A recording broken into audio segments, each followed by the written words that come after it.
Hey everyone, welcome to the What is Money show. I am sitting down today with Mr. Jonathan Pageau. Jonathan runs an excellent podcast / YouTube channel called The Symbolic World. Is the YouTube channel called the same? I think it's just my name, but it's known as The Symbolic World. Gotcha. So, Jonathan, we've been talking about this for a while. Welcome to the show. Thanks for having me. Yeah, you've been on my channel once. We had a great discussion. And so I thought, yeah, let's do this. Yeah, I really enjoy your work. I discovered you through Peterson. And I'm an avid listener to your podcast. I read your brother's book as well, which I think we talked a little bit about. So I think a lot of these ideas you explore in the symbolic world actually have a lot of parallels to Austrian economics. So there's these two worlds of meaning that seem to touch in different ways. So maybe we'll explore some of that today. But I'd like to open with the lightweight question of what is the meaning of meaning? So we hear this word used a lot, and it just seems like a bit of a black box to me, and I'd love to hear your perspective on it. Yeah, I'm gonna take you in a place in a space that's probably a little far from the what is money question, or maybe not. I don't know, but I think that one of the best way to understand meaning ultimately is something like purpose, but not just purpose, but transformation. And so all the ancient schools, like all the religious groups, but not just that, Plato, Socrates, they didn't see meaning, or they didn't see understanding the world as just something you did to spend time or to know how to do certain things, but they saw it really as a kind of a mystical transformation of the person into more. So you can see meaning as, in a smaller sense, as purpose towards goals, but ultimately that purpose has to be towards something like liberation, like freedom from your passions, freedom from all the things that weigh you down inside you. Mostly an interior freedom is usually the way it's presented in all the religions, all the traditions, but also, like I said, in Plato or in the Greek philosophers. So I think that's where meaning really hits the road, which is that it's not just something we do, but it's a direction we take. It's a aiming, it's a purpose. So there's this aiming towards a valued end of some kind, and then I guess engaging in the transformation necessary to move towards that valued end, because this isn't just an aim through space. Clearly it's through space, through time, through personal you would have to see it as embedded purposes is the best way to understand it. And so depending on where you are and depending on how much capacity you have or how much you're willing to go, then that purpose leads all the way to, whatever, like pure liberation, like Buddha nature, the being one in Christ. There are different ways to talk about it. I think for sure as a Christian, it's to be united with God. That's the ultimate purpose. And then within those purposes are embedded smaller purposes. And then the mechanism of purpose or the mechanism of meaning can also be distorted. So, for example, like a coke addict or an addict is extremely purposeful, has a lot of meaning action. He acts he will do anything to reach his goal. But then that meaning or that purpose is ultimately self-destructive. So you can see the mechanisms of meaning even in war or even in anything, even things that are horrible. But ultimately I think there's an objective pattern of meaning, which if the patterns are embedded properly, then they fit into each other towards something which is transcendent, something which is something like, living in the love of God or something like that. Interesting. So I'm going to try to make a couple of connections here, perhaps. It sounds like in this pursuit of purpose and transformation, one of the objectives is to develop virtue or attain virtue such that you can become fitted to that purpose. So you're trying to create virtue to achieve whatever this is. And just to draw a parallel to Austrian economics here, which describes value as the relevance to goal-directed action.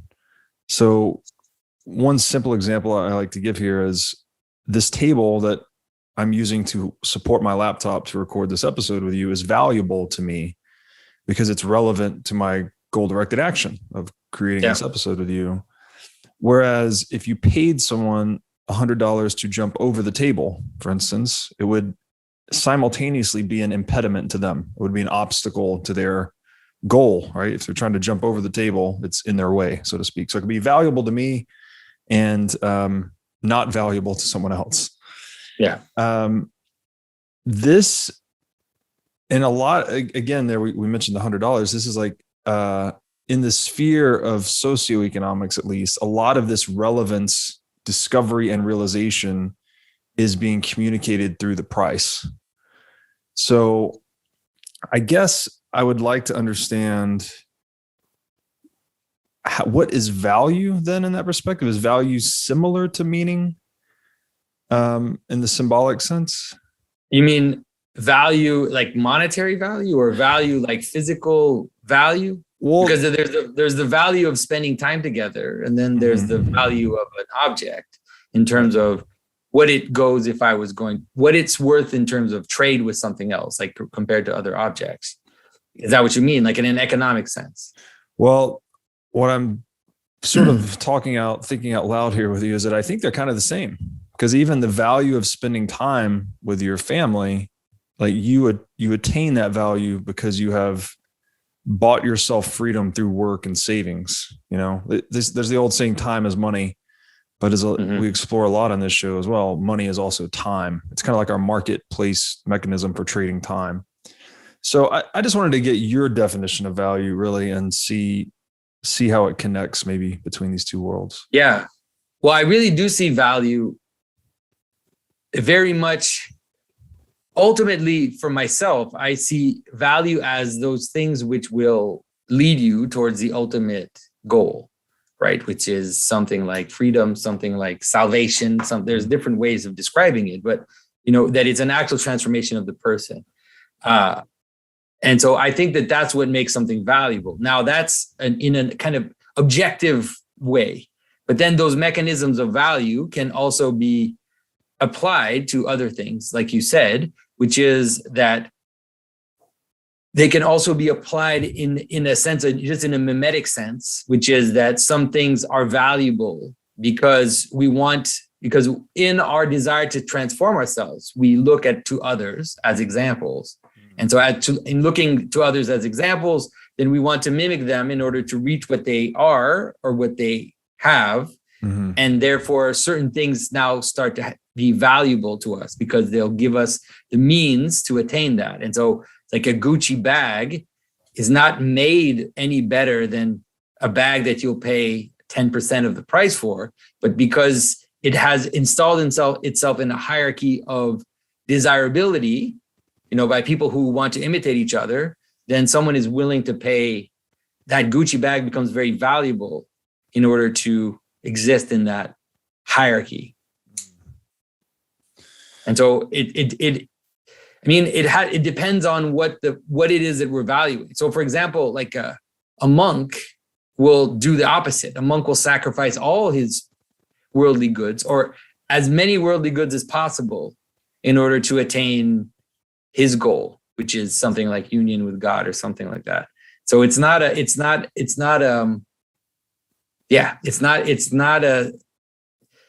can be applied to different things and different hierarchies. And some of them are objectively better, I think, than others. You think some value hierarchies are objectively better than others? Yeah, definitely. I don't think there's any way around that, because there are some value hierarchies, it's like, for example, like there could be a value hierarchy in how addictive a drug is. And then you work towards making drugs more addictive. And therefore the highly addictive drug is the most valuable. And and it's the one that will make you reach the most profit or make the most money. But then it's objectively less interesting. It can still help you understand hierarchies of values, but it's objectively not as good as even like if the value of a good basketball player would be a better, or something that's even it's still somewhat trivial, but is not as bad, let's say. Is that axis between good and bad value hierarchies, is it selfishness or selflessness? Because I'm just thinking about the 7 sins. They all seem to be selfish qualities, whereas something more like love or compassion tends to be a bit more selfless. Is that what determines the goodness of a value hierarchy? Well, not necessarily. Like, things are good. I think the way you said it at the beginning, things are good in their own hierarchy towards a purpose. And so, for example, a good apple, it has nothing to do with selfishness or selflessness. Like, if someone has a very, very good, tasty apple, then that apple will be more valuable than the one that tastes like, doesn't taste good. So I think that it has more to do exactly the way you presented it, which is something like goal-oriented hierarchies. But and also, like, a tool is not as good for different reasons. Like, it's good because it helps you reach something else. But the apple is, if to have some kind of pleasure, then it's closer to the goal itself. Okay, so I guess I'm trying to determine here, when we're setting these aims in the value hierarchy, I get what you're saying, that the goodness, I think I get what you're saying. The goodness is its fittedness to purpose, something like that. Like, there's a good shovel for digging holes and a spoon is not as good for digging holes, something like that. Yeah, and there's a good shovel for digging snow and there's a good shovel for digging sand. And those are not the same. You don't want to have one for the other. So so that makes sense to me. Is there a spectrum of good or bad as far as where we're setting those aims? Of course, I think so. Yeah, just like I said, I think that you could have a hierarchy of addictive drugs, which would be completely coherent, but that the aim itself is not good. Like, you could be the most efficient mass murderer that exists, and then you could have a hierarchy of goods in the hierarchy of mass murderers. But that's obviously a hierarchy which is not the aim itself is a problem. Interesting. I've been reading Rothbard recently, and he has this universal system of ethics that's really based on just acknowledging and respecting individual self-ownership, which is to just say that the more your actions respect the natural boundaries of others, that you don't infringe on other people's rights, you don't coerce them, you don't engage in violence, that is, I guess, kind of where maybe the ought and the is touch, because he draws this line of property. So and the fundamental axiom of it is that each individual owns themselves, right? Like, only you can move your arm, only I can move my arm. And then from that, we extend our self-ownership into the world to create value, right? Plant garden, build a business, start a YouTube channel, whatever it is. What is your thought about it? Because I've heard other, I don't agree. I don't agree with that. I don't think that exists. Like, I don't think anybody owns themselves completely. I think that most people are owned by several things. And there's usually a competition of ownership on their being. Some of them are good, right? And so you can be somewhat owned. Or when I use the word own, I mean, let's say directed, in the sense that your actions are dependent on those other people's actions. And so your children, you own your children. I mean, not in like the same way you own a table, but it's like you direct them. They live inside your rules and everything. And then that scales into society, but it also scales to other things. So it's like an advertiser is trying to own you, or try to own at least a part of you, because they want you to act in accordance to their will. and there's a million things competing for your will. And most people who think that they own themselves are usually, they're not aware of how much they are, let's say, a slave to these whims that we have that don't necessarily come from us. And even in your own, even when you're alone with yourself and you find yourself in you find your own desires and your own patterns of being, you'll find that those come from somewhere, and that they're probably something your parents gave you, or you're owned by your parents, even though it's kind of inevitable. We don't exist. The idea of like a single unit that's completely like closed off from everything else I don't think that's possible.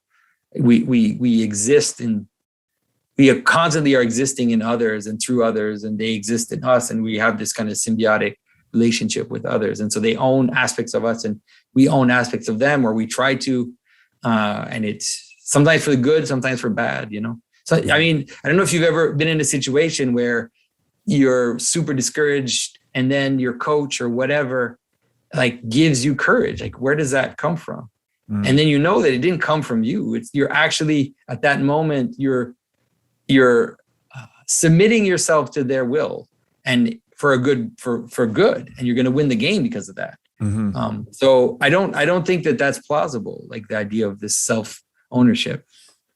So does that, on the free will determinism debate, then where do you fall there? Because even in the instance you gave, the coach encouraging the player has to choose to be encouraged. There has to be some reciprocity in the relationship, right? The coach can't just inject courage into players. No, it's a back and forth. And also it's like the free will determinism debate is one which I tend to stay away from to a certain extent, because at least from the Christian, at least from the perspective, the Orthodox perspective, there's a sense in which there's only one free will. And the only free will you have is to, let's say,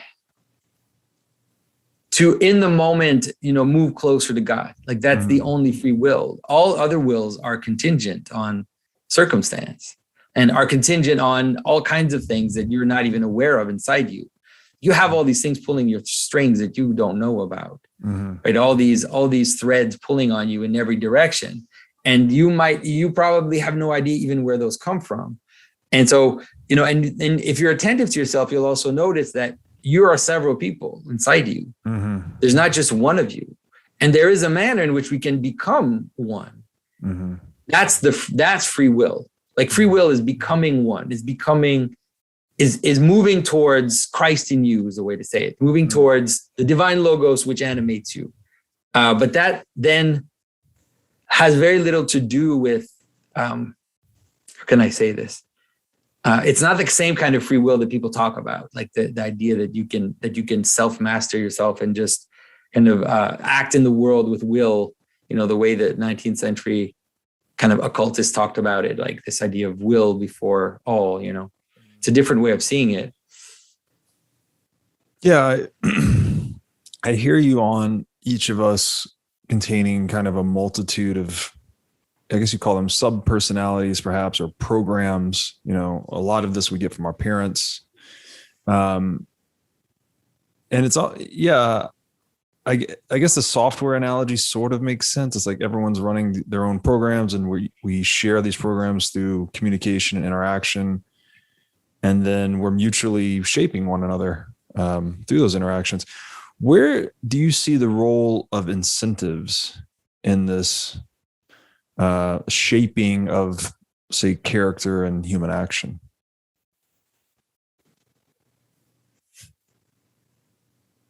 Do you mean like it depends? Do you mean incentives in terms of like kind of like paying for work or something? Yeah, we like could that? focus on material incentives.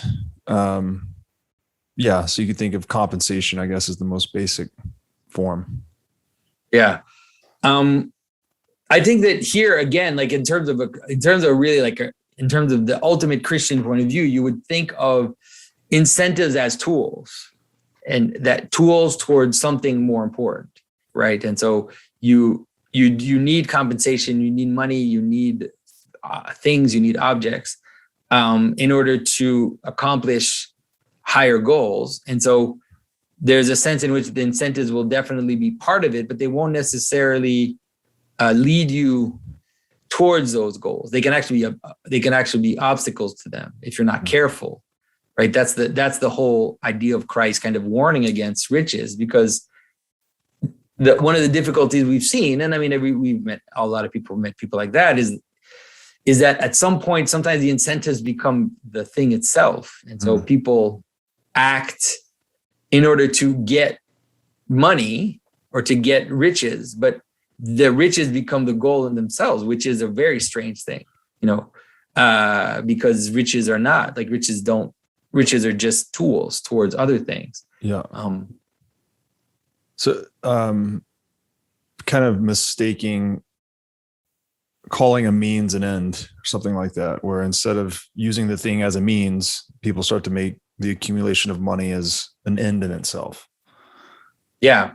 Or, I mean, different things as well. Like obviously there are different levels of that, but in general, the idea that we're going to kind of find ultimate satisfaction in these things that we accumulate is obviously it's obviously a delusion. We all fall into it. I mean, I'm not any more innocent than others, that we all kind of fall into it. We think that if we get this thing, then it's going to bring us some satisfaction. And usually the satisfaction doesn't last very long.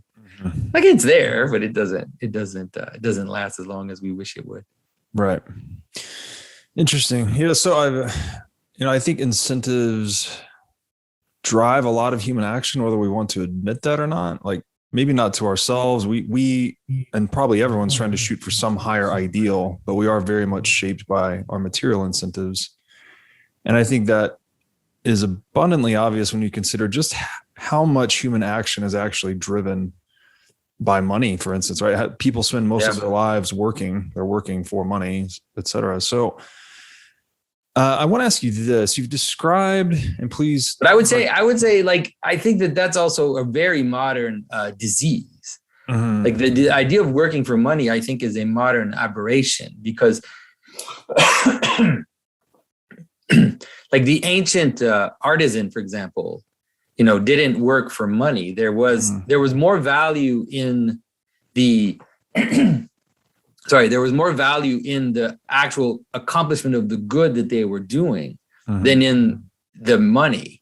And you can see it because like the medieval guild is something that almost nobody understands today, because it's totally contradictory to the free market system, which is that medieval guilds would control the price of their services and would control the access to their skill in order to preserve quality. And so the artisan would find joy in the thing that they're doing, even more than the idea of of becoming rich. And I think that that's something which the idea that working for money is what we do is really, I think, a very recent phenomenon in human history, because the hunter doesn't just hunt for food.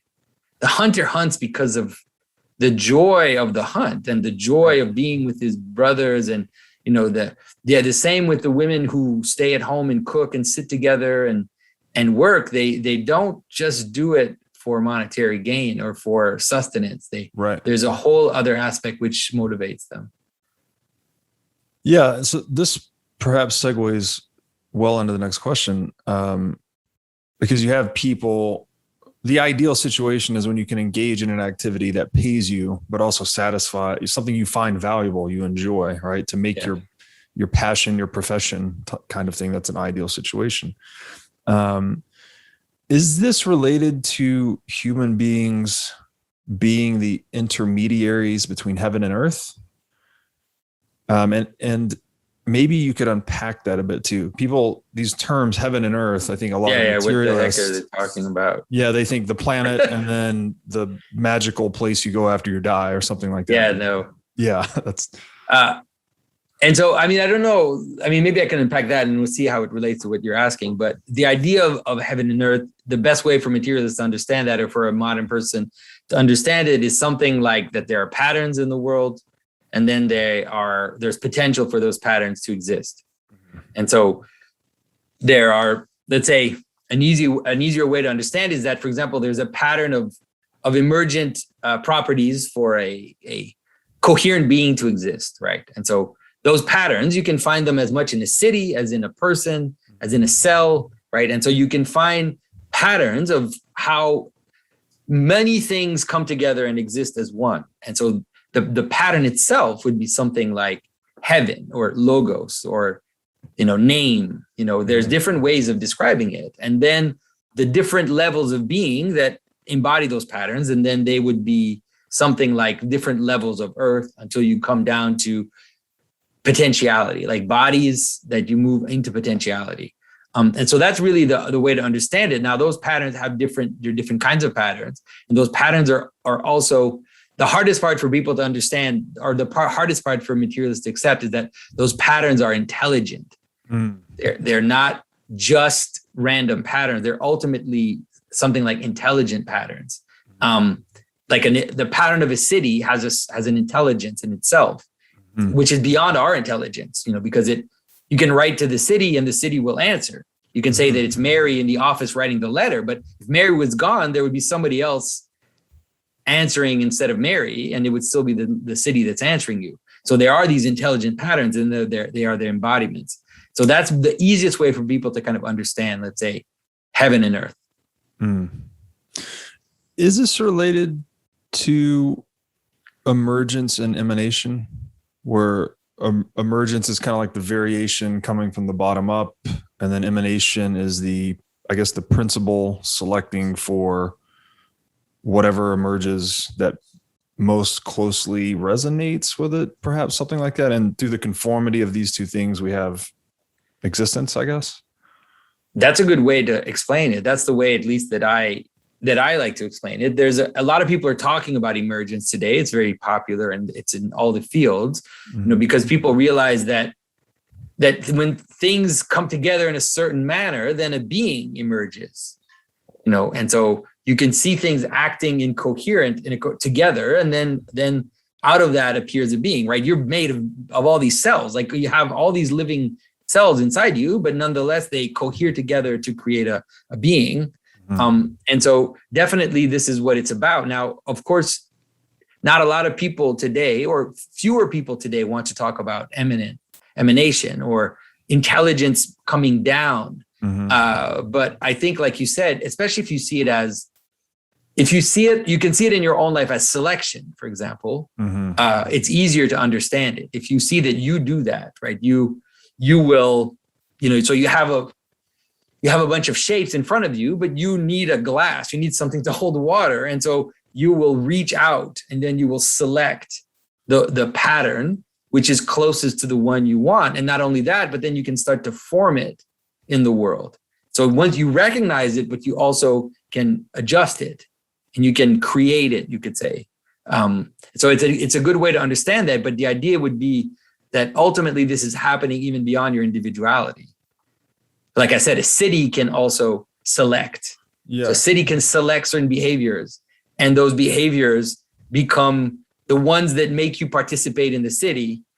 And then if you're outside of it, then you get ejected, or you get put in jail, or you get a fine or whatever. But then if you embody those patterns, then you get rewarded by, getting nice roads, and, you pay your taxes and you do all these things. And so it creates a being, which is New York, or, it could be your family. It could be, there are all kinds of levels of beings. It could be a basketball team or all kinds of stuff. So you're describing, this emergent, what we're saying is a collective intelligence, but it's even true at the individual level, right? There's some emergence and emanation creating the individual, but also creating the city, et cetera. I think this is a good framing, actually, because the collective intelligence you're describing within a city, the Austrian economic literature is always describing this sort of nebulous term, the free market. But what it really means is just the collective intelligence of everyone that's trading and communicating. And today, in the 2021, the market, let's say the liquidity of ideas is much higher than ever, right? Where ideas fly around the world very fast now in the digital age. So, and in that model of the world, the emergence or the variation are entrepreneurs experimenting. And then the emanation are the wishes of customers. Basically, what do people demand, right? What problems do people want solved? That's kind of the principle that entrepreneurs are mapping their variation to. But where things get dicey is when you introduce coercion or theft or violence to that equation. And then it's no longer about what do the customers want. It's what are we being told to do? And this is what a lot of the show tries to explore, is that I think the corruption of money has a lot of second and third order consequences on our social institutions and such. So I'd love to hear a little bit what you think about that. I could maybe try to describe it in another way if that didn't land with you. Yeah, go for it. Yeah. So in the Austrian literature, again, they describe that each human has an internalized rank ordered list of values.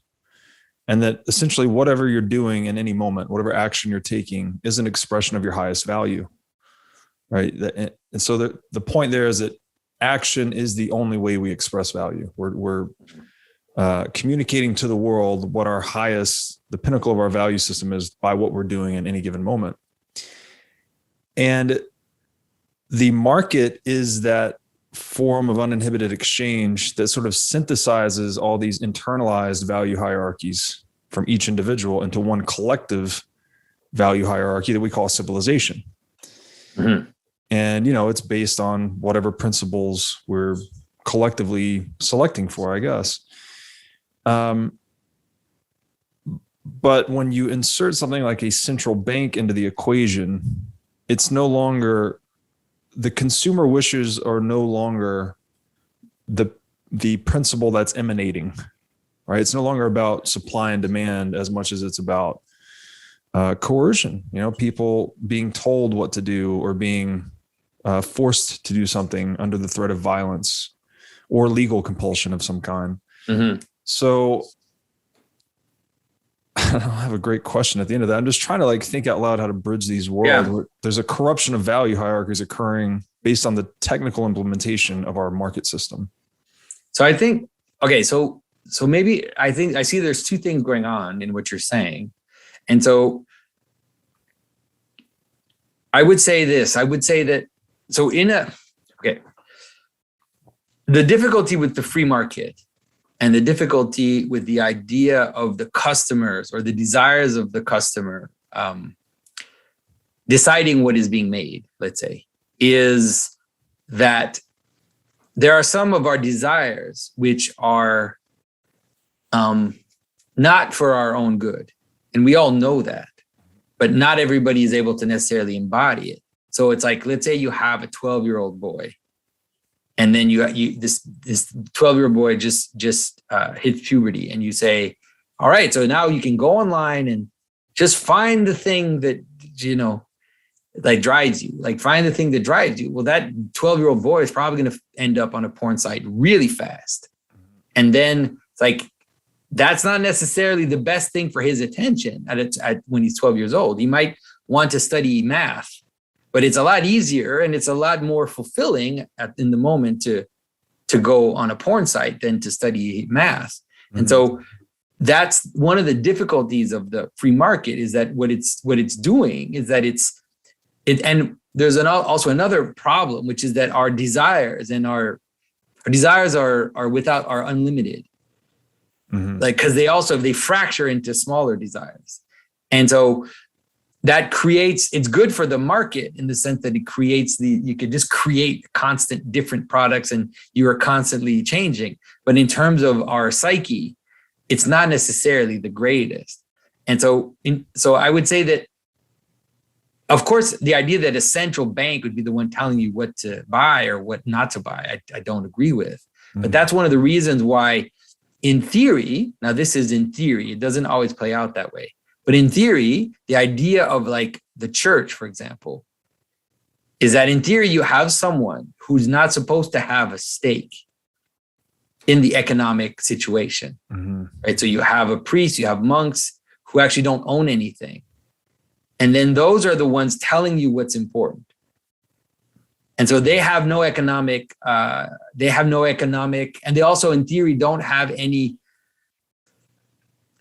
capacity to be violent, let's say. Right. And even in traditional society, the church is never allowed to do that. Like we have this idea that the church burned people and all this, but the church never did that. It was always the civil authorities. The civil authorities acted, but the church just said what was good and what was bad.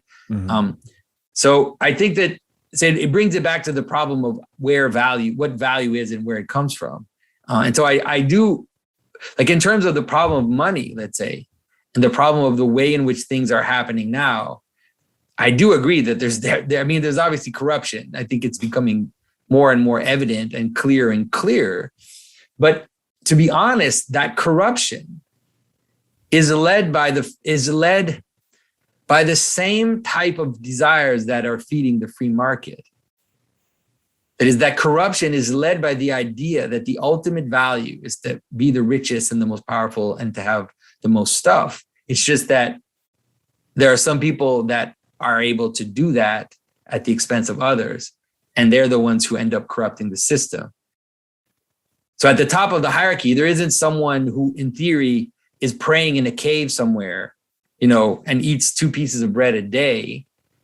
And at the top of the hierarchy is some guy we don't know about, but who owns several islands somewhere and is like the richest man without us even knowing who he is, and the most powerful. So they want to control it, but it's the desire that animates that person, right, is the same person that goes on Black Friday to Walmart and fights for a TV. It's just that one is able to do it and the other person is struggling to do it. Okay. So couple Sorry if I brought you somewhere you weren't expecting or didn't think we would go. It's a good back and forth, but I want to make a couple of points here. So one,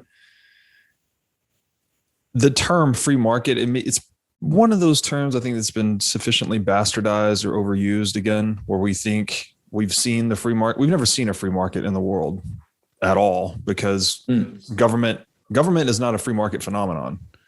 If there's coercion, compulsion, or violence in play, that's the opposite of the free market.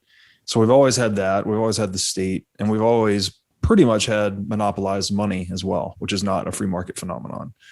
So in this kind of, so it makes it an abstract sort of ideal state we've never seen. But in that idealized state, if, say, person and property cannot be violated, then that guy you're describing that owns a bunch of islands, he could have only gotten to that position by satisfying the wishes of others.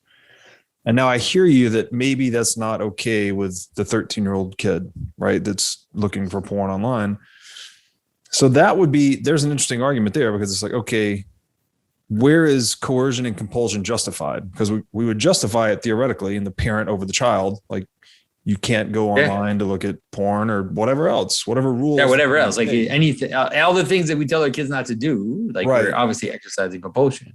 But at some point we draw a line and say this kid is now an adult, which is a very blurry line and a whole can of worms in and of itself. But do you think there is a case where compulsion or coercion is justifiable over adults? And the one, clearly it's justifiable if someone goes out and kills someone, that they should be compulsed or coerced into prison or, death of some kind.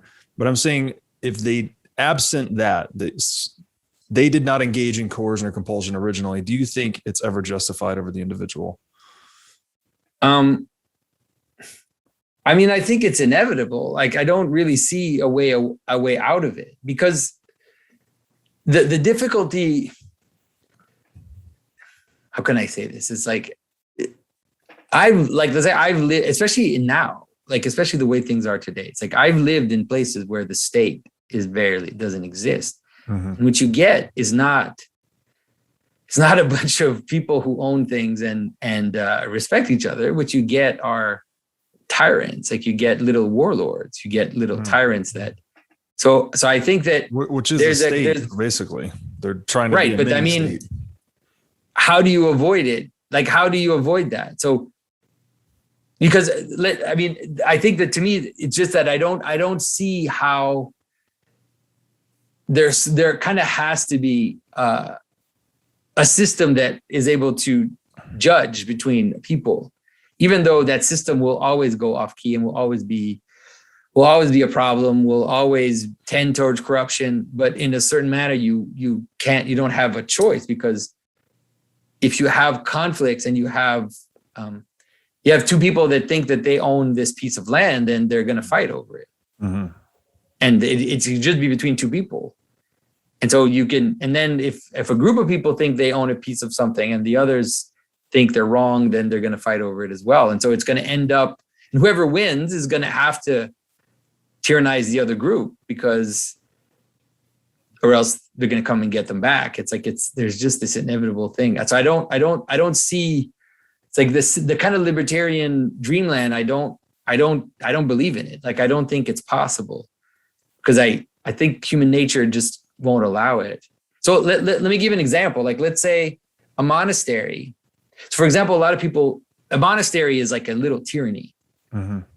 but it's a voluntary tyranny, mm-hmm. right? So you're in a monastery and you obey the abbot, and the abbot is there. The abbot decides what you get. He decides everything. Like he decides how much you eat. He decides what you wear. He decides everything. Mm-hmm. But you do it voluntarily, and then it ends up being, it ends up being to your spiritual good, not like. So it just becomes inevitable. Like, and then people are equal. Everybody's kind of has a kind of weird freedom within that system. But it's like, so I think to me, it's always a question of balance. And the problem we have is that balance, there's like, if you think of a medieval world, for example, I mean, I don't know how we can find that balance, because in a medieval world, you would have someone like a king that has absolute power and no reach. So the king can decide pretty much what he wants, but he doesn't have the capacity to. So there's a normal organic reality, which is that, okay, the king says that, but I mean, what is he going to do? Mm-hmm. Like, it's the reality of the stormtrooper is a modern reality that doesn't exist in any normal world, where they just could just send troops to. So in our world, it's more difficult because we do have this problem of technology, mm-hmm. But I don't know. I'm not saying I have a solution, but I don't think that the libertarian ideal is possible. Like, I just don't. Mm. I mean, have you ever lived in a community that is like that? Like, have you ever encountered that? No, I don't think it was ever possible, actually, prior to Bitcoin. That's why Bitcoin is such an exciting phenomenon. It's the first layer to a civilization that makes leaderless civilization possible. It's not to say we just absolutely won't have any leaders at all, but it will be so decentralized. Let me start here. You pose this question, how do we avoid it, right? How do we avoid moving into statism, let's say, whether you're in a place with no state and you have these little micro tyrants trying to compete.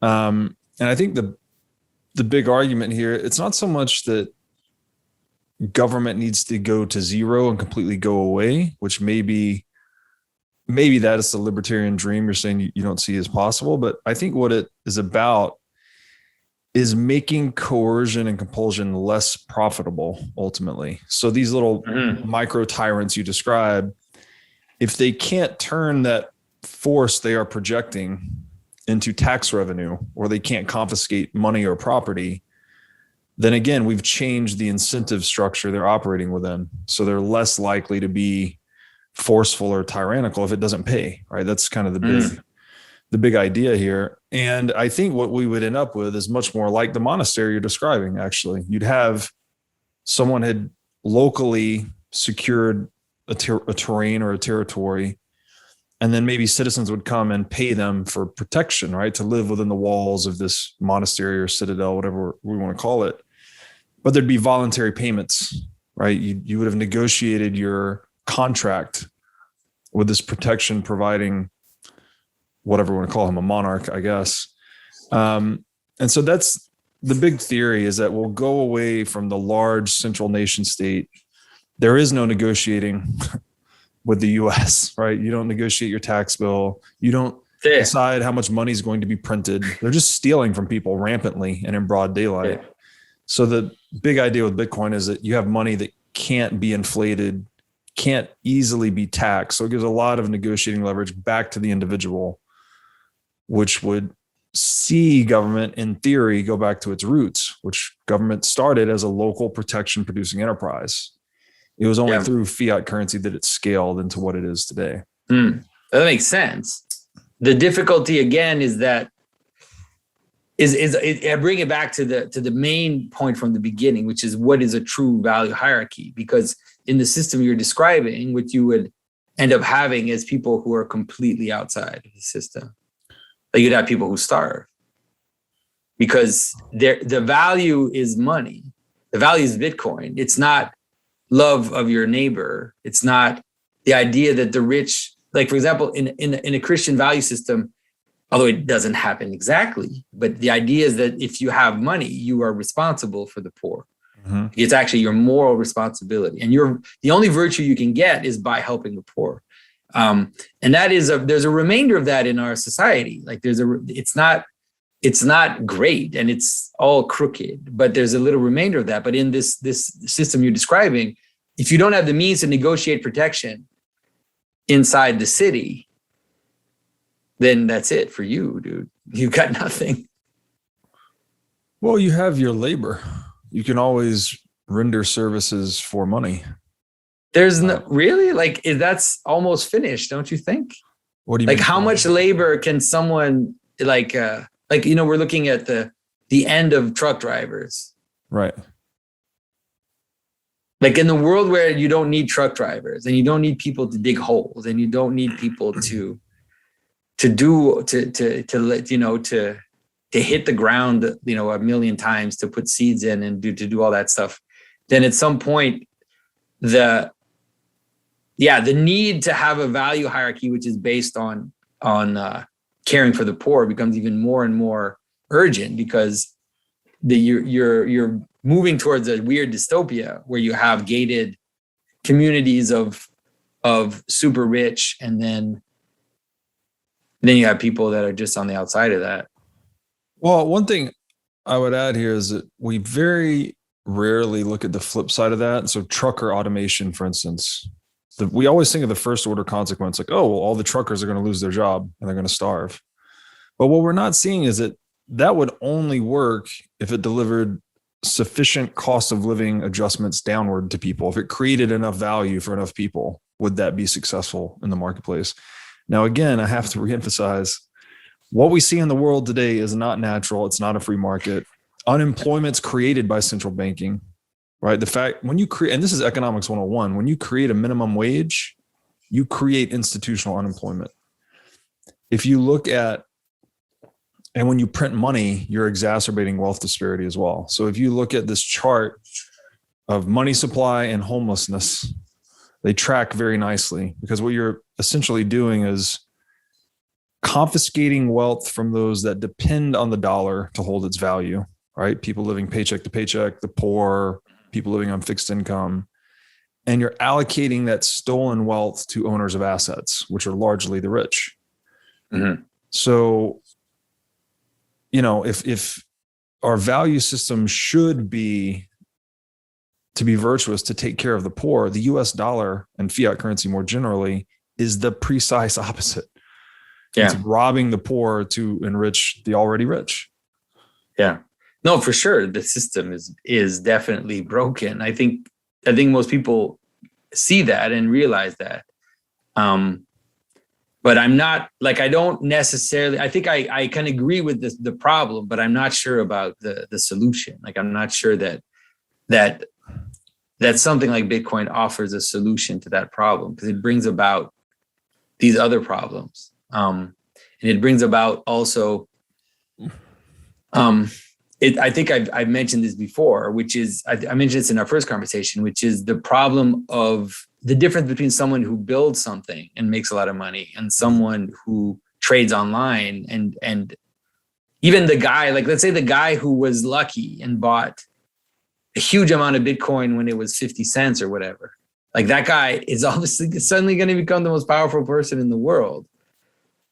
But then why? Like, maybe that guy spends all this time. What does he spend his time doing? Who knows? Like, it doesn't, There's no correlation between their value, like their virtue, let's say. Mm-hmm. So think about it this way, like in the Middle Ages, for example, an aristocrat was not allowed to trade.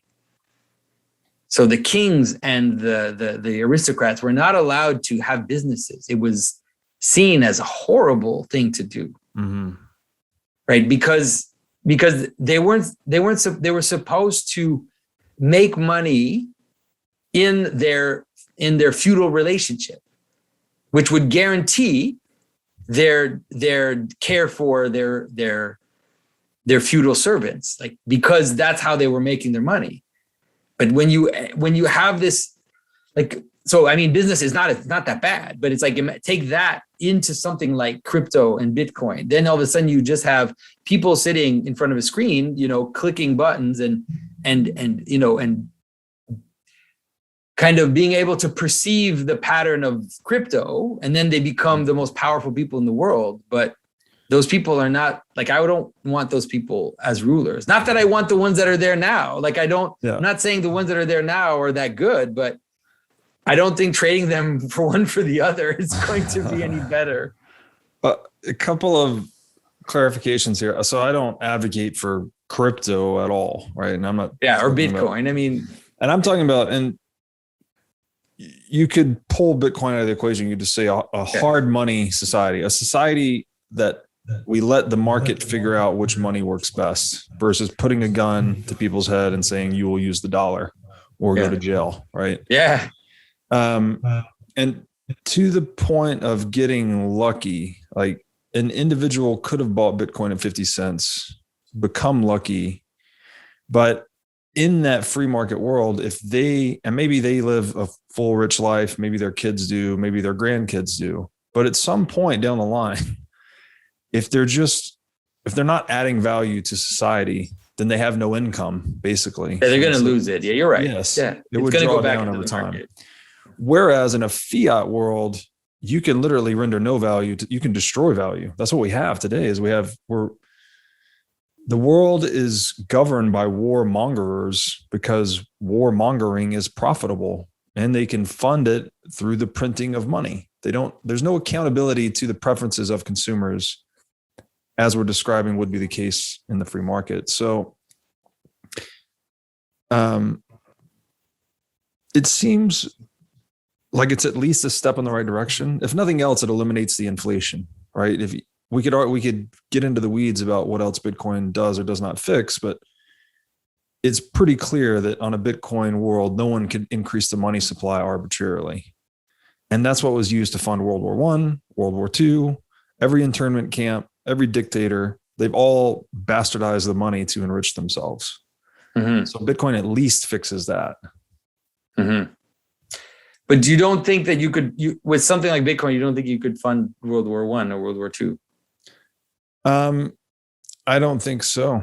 I think the duration and scope of warfare shrinks dramatically when you don't have fiat currency in the equation. Because what fiat currency gives you the ability to do, instead of waging war from just your own war chest or your own balance sheet as a government, you now have access to the savings of your entire productive population. Right? You can just print money and externalize all the costs onto them. You can make them suffer the hyperinflation that you use to go to war with. Yeah. So it turns your it 100x's your war chest, roughly. Mm. Yeah, makes sense what you're saying. So, yeah, I think it's just interesting ideas. Let's shift gears to another lightweight question.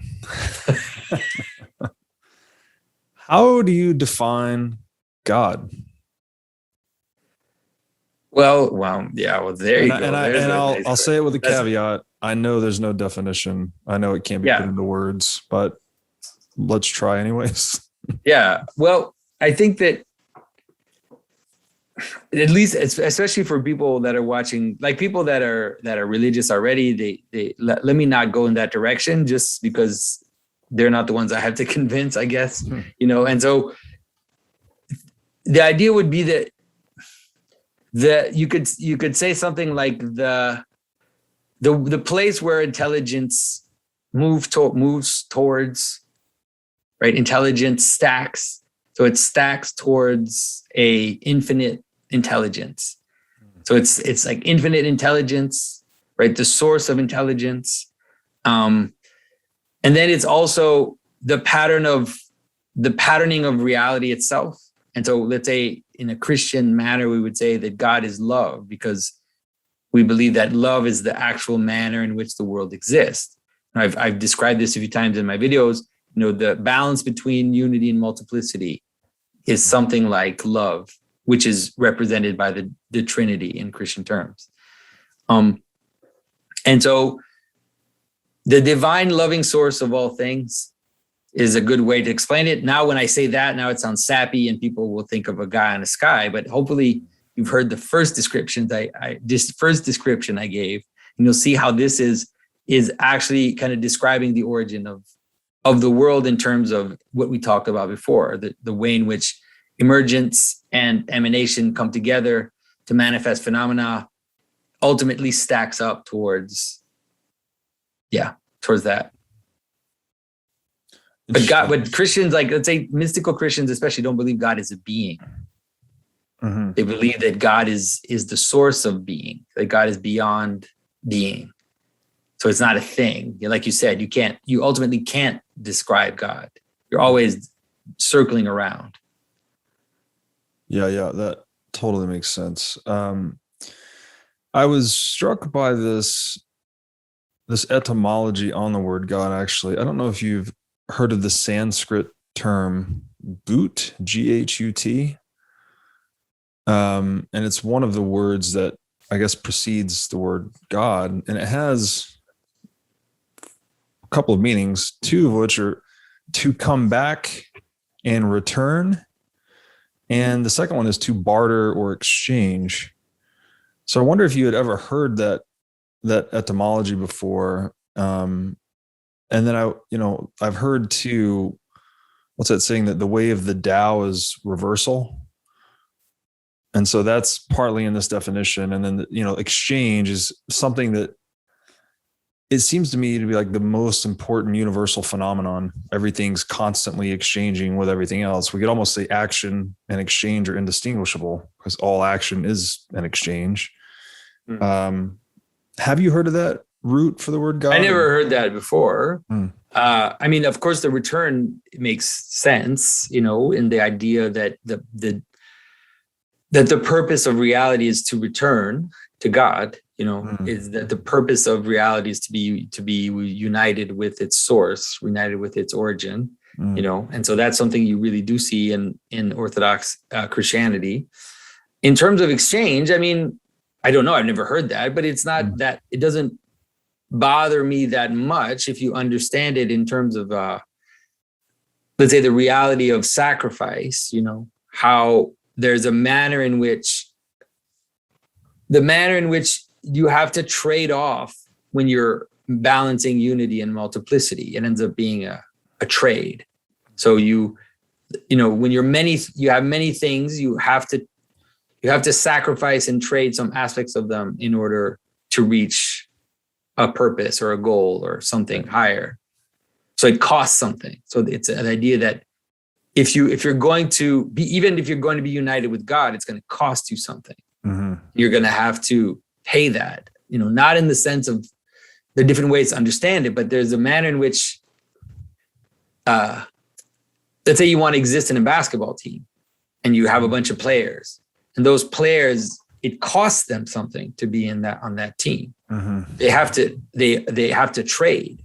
So they have to sacrifice some aspects of themselves, some idiosyncrasies, right? And they have to refocus their attention on the team, on training, on everything. And that's a form of trade, right? You're giving your attention to the team, and the team is giving you back the pleasure and the prestige of winning, right? And so that trade, right, that you give to the basketball team and you get back is a sacrifice. It's a religious sacrifice at a lower level, but religious sacrifices were of that nature. You give something up. Paying taxes is a religious sacrifice. It's very similar to tithing, or to even the animal sacrifices that were done. And so I think that in that sense, there is the idea that there's a relationship of trade. And people, I just hope people can hear me properly, because I'm really trying to describe a pattern of reality, and not just like a weird ritual that people had to do, in order to be in contact with their God. But like, when you do that to be part of any family or any team, you always end up trading. Mm-hmm. But you trade something lower for something higher. It's not so much a side trade, right? It's not so much like trading a cow for two pigs. It's like you're trading a cow for identity or for purpose or something higher. Yeah. Yeah, that makes, so there's a conformity occurring, right? That you're sacrificing some aspects of yourself to embody aspects of the team or whatever the higher goal is. I think there's a subtle difference though here between the basketball player or the person paying the tithing. Those are voluntary acts, right? The basketball player voluntarily joining the team. The person paying the tithing is presumably voluntary. Taxes are involuntary. They're just imposed. It's at the tip of a gun. And I think this is the kind of the crux of I guess you could say, the libertarian argument, is that there just shouldn't be any of that.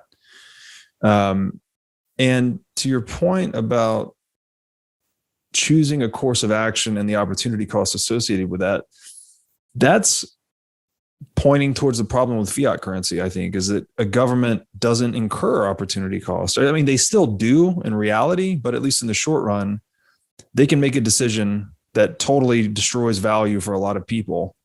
And they can just steal from this group by printing money and keep doubling down on that decision, right? There's no accountability to, again, the emanation of customer wishes or individual wishes. So, I think that why do you think there's no consequence? Because let's say, I think there's long-term consequence. Yeah. I think the civilization maybe because there's eventually. So much stuff, like technology has created so much stuff that we don't feel the pressure as fast. Because like let's say in a kingdom where the king would devalue the currency and would mix the silver with some other metal, and then it's like it wouldn't take very long before there would be riots. No, you're because all of a sudden you couldn't buy stuff. Yeah.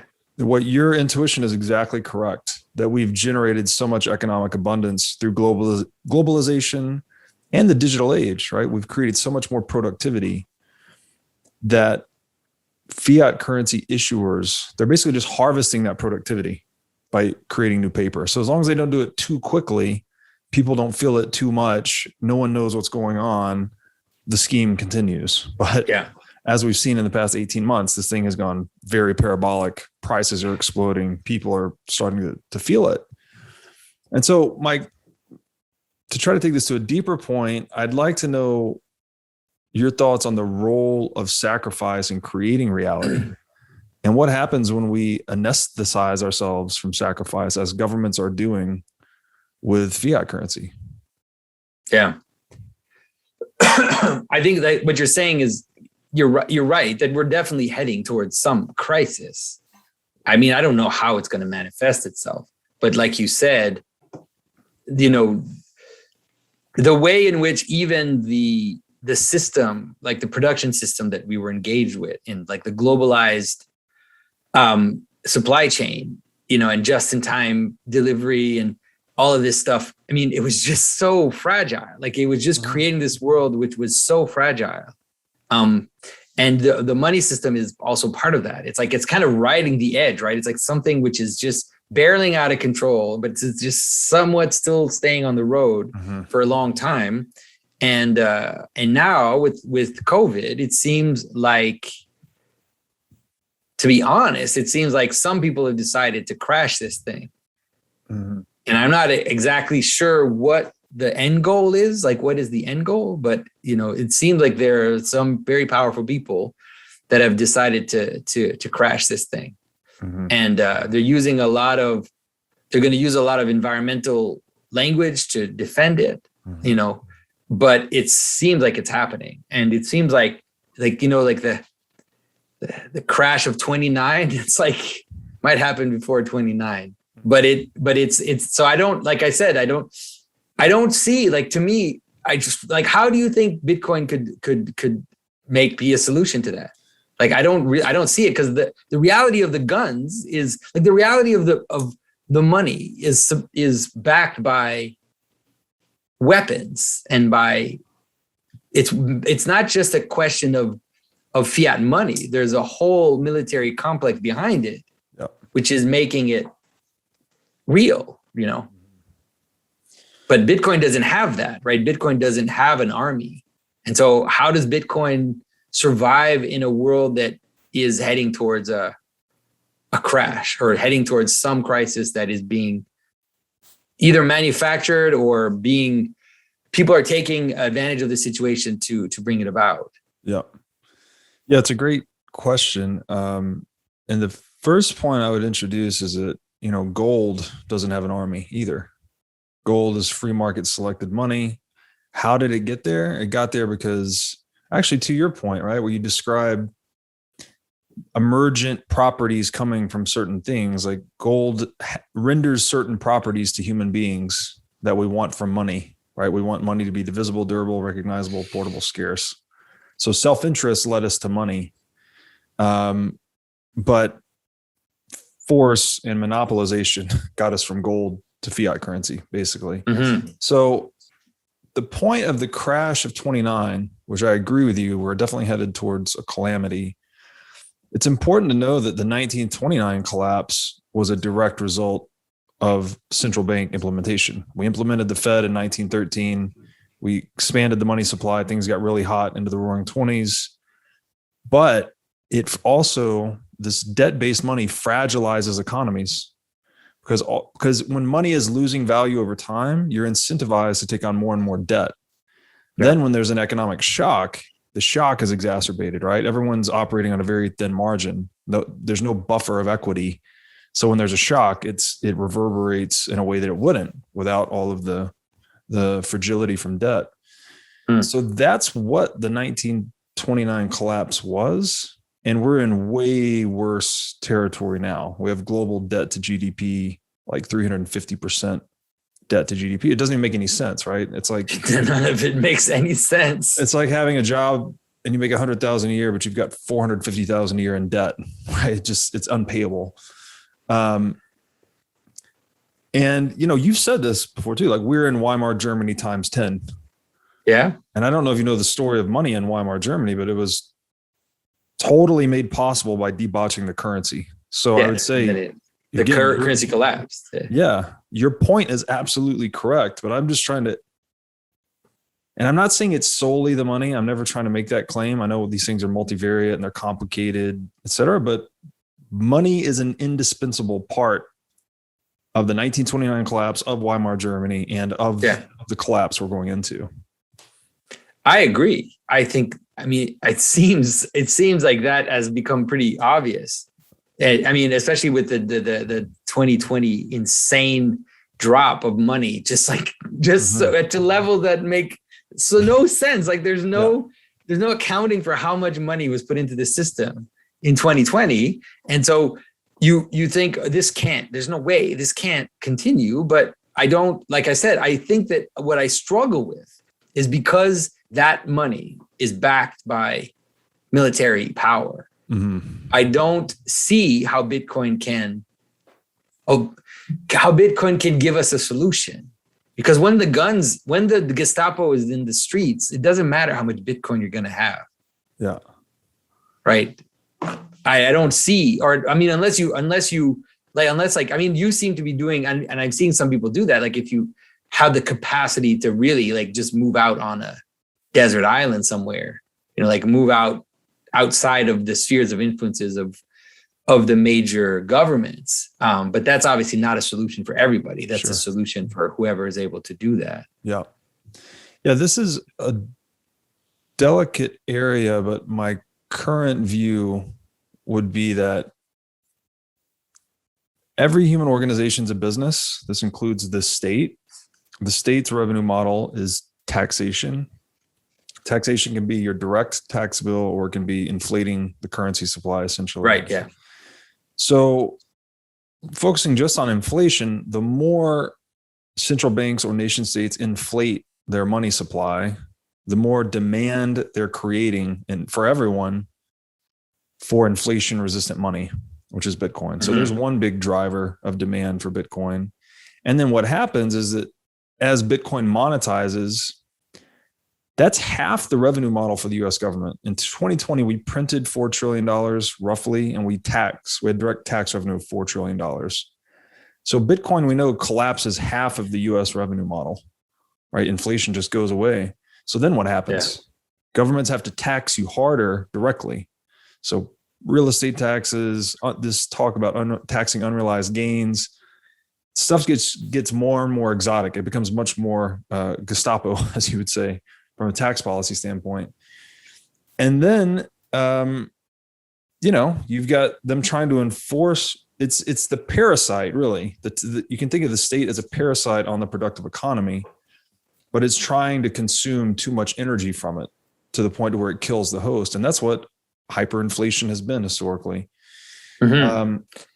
So I think that's the path that we'll follow, is more inflation. Well, what do you think of the digital currencies that they're being prepared? Like in terms of, because once that starts to happen too, it's going to create other problems. That's their target end game. They want everyone on the central bank digital currency, which is it's the same thing as a fiat currency, just with some added surveillance tools, effectively. Yeah, it's worse because they're saying, like, I was reading articles about programming the central bank currency, and you could have it expire, you could have it that you can only buy certain things, that you're not allowed to buy other things. I'm like, my goodness, we're heading towards absolute catastrophe. Yes, this is the Chinese model, the social credit score model, where if they don't like what you're saying about the state, or you're buying the wrong things or saying the wrong things, they turn off your money selectively. And it could be, no traveling, no this, no that. They do weird stuff. They publicly shame people on billboards, or if you're an ideal citizen, they do the opposite, and they sort of highlight you. That's the war right there. It's like digital age has opened up all this possibility, but it could go either direction. We could go to this totally dystopian, centrally controlled panopticon, or we could move towards potentially this Bitcoin-enabled libertarian world. Because one of the things that happens with the Bitcoin is that, because I'm talking, like, I am like thinking really real hardcore things hitting the fan, right? And so if things hit the fan, one of the issues you're going to have is that you're physically far away from these other Bitcoin people. Right? When the police comes to your house, the Bitcoin people aren't going to help you. They're far away, right? And so that's why I don't see how Bitcoin can really help you unless you physically flee, unless you physically go live on a yacht with a bunch of Bitcoin millionaires and like live on the water somewhere and just, go from island to island. Like I struggle to find how it's going to, when they, like, let's say maybe you can give me a solution. Like, say the Chinese, for example. So like, what about like, how do the Chinese use Bitcoin to their advantage right now? Can they?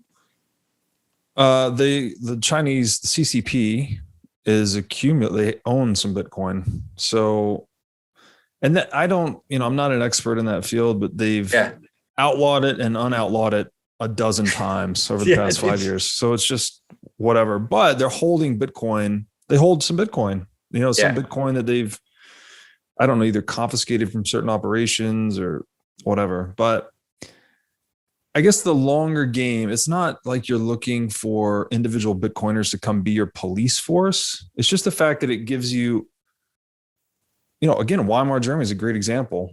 When people wanted to leave Germany, the tax rate, initially the exit tax was 50%. Then it was 60%. Then it was 70%. Then it was 80%. Then it was 90%. Then it was all of it. Then it was all of it. And we're going to kill you. Like you can't move your capital out of the country, but Bitcoin, it gives so much power to the individual. It's like you just put your key in your brain and you're good. Or there's a million possible ways to do it. Yeah. So in the event that there is a more oppressive regime, the individual has more options to flee, and they can flee with all of their capital, presumably. So the longer thesis is that as capital and individuals are more mobile, they're going to go to the jurisdictions where they are treated best.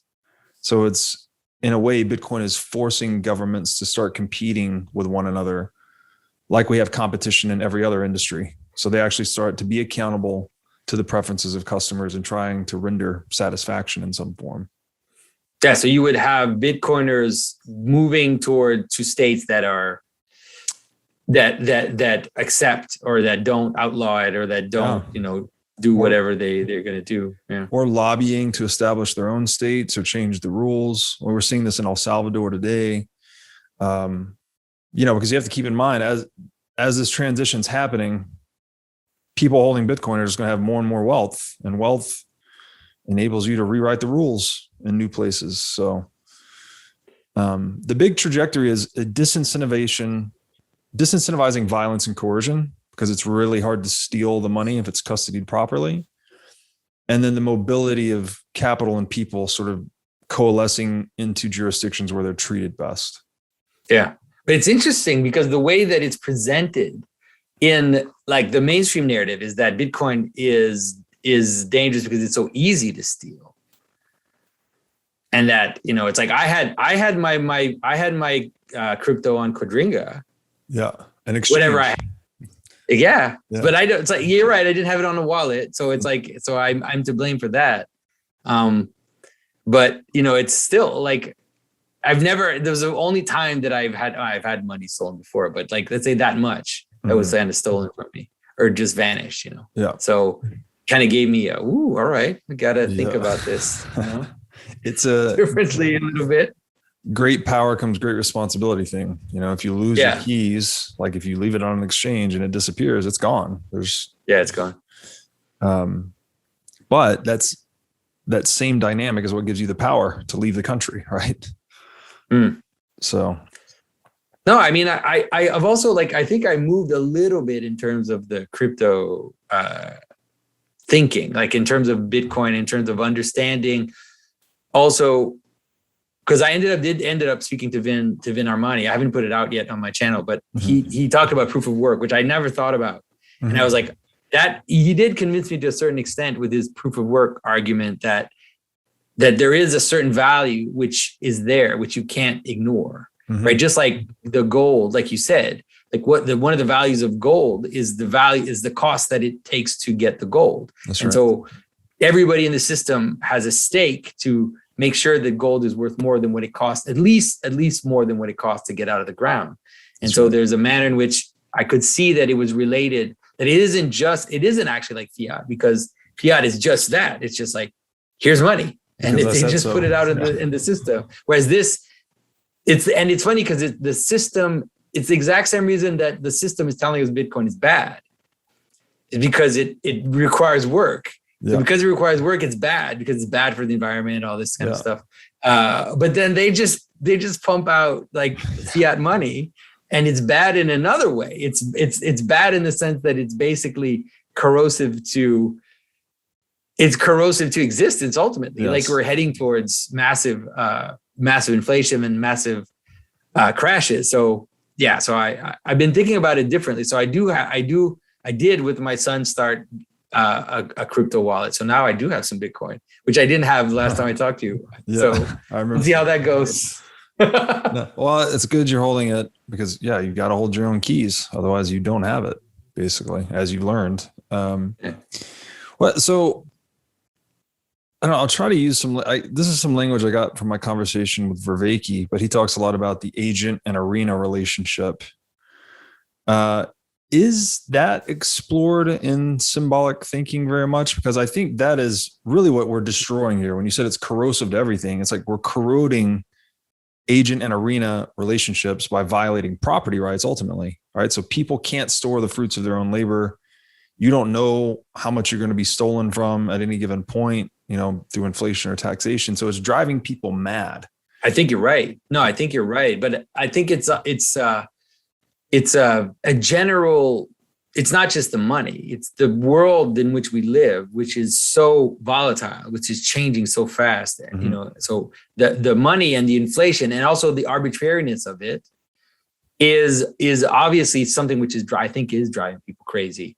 But it's not just that, it's everything else which is constantly changing around us. It's this thing is driving you crazy too. You spend your time, and you move from app to app, you're going from messages to this to that. And so we're constantly like in this frenetic energy, which is horrible. And we live in these different weird spaces, right? We exist in these online communities and in these online spaces. And then we kind of come back into our families and into our immediate surroundings. All of this is definitely destructive, but I think you're right that, the idea that the state, one of the problems of the modern state has been that it's like, because of its arbitrariness and its arbitrary power, its capacity to expropriate you, its capacity to, the capacity that it's developed to arbitrarily just come and take people away, when, authoritarian systems. But that in our case is what you're saying. It's like, you have no idea, like, you don't know so you borrow from the interest rate. It's just set and then it moves and whatever. You have no idea. Like you don't things can change at any time. And like you said, all of a sudden the inflation, you go to the store and then food it's still there and it's all there. It's not like there's less food, but it's like, why is it more expensive all of a sudden, But there is eventually less food. Yeah, there is now. Well, again, sure. if you just go to the ultimate extreme of hyperinflation, that there's nothing. You've seen those pictures, stores are cleaned out, supply chains don't work because the meaning making of the money is broken at that point. So as we move further along that spectrum, we expect to see more and more shortages. It creates real scarcity, I guess is the point. Yeah. Which is a bit of a counterintuitive thing, because like if you want economic abundance, you need scarce money. If you have abundant money, you end up with scarce economic resources. Yeah. Well, I mean, it's, to be honest, like we have less scarcity than anybody has ever had in the history of the human race. And so that's definitely something that is somewhat out of control. It's like, look, I'm happy, right? I'm happy to eat passion fruit in Quebec in like January. I mean, that's fine. But there's something about that which I can completely understand can't last forever. Like I can't see that lasting forever.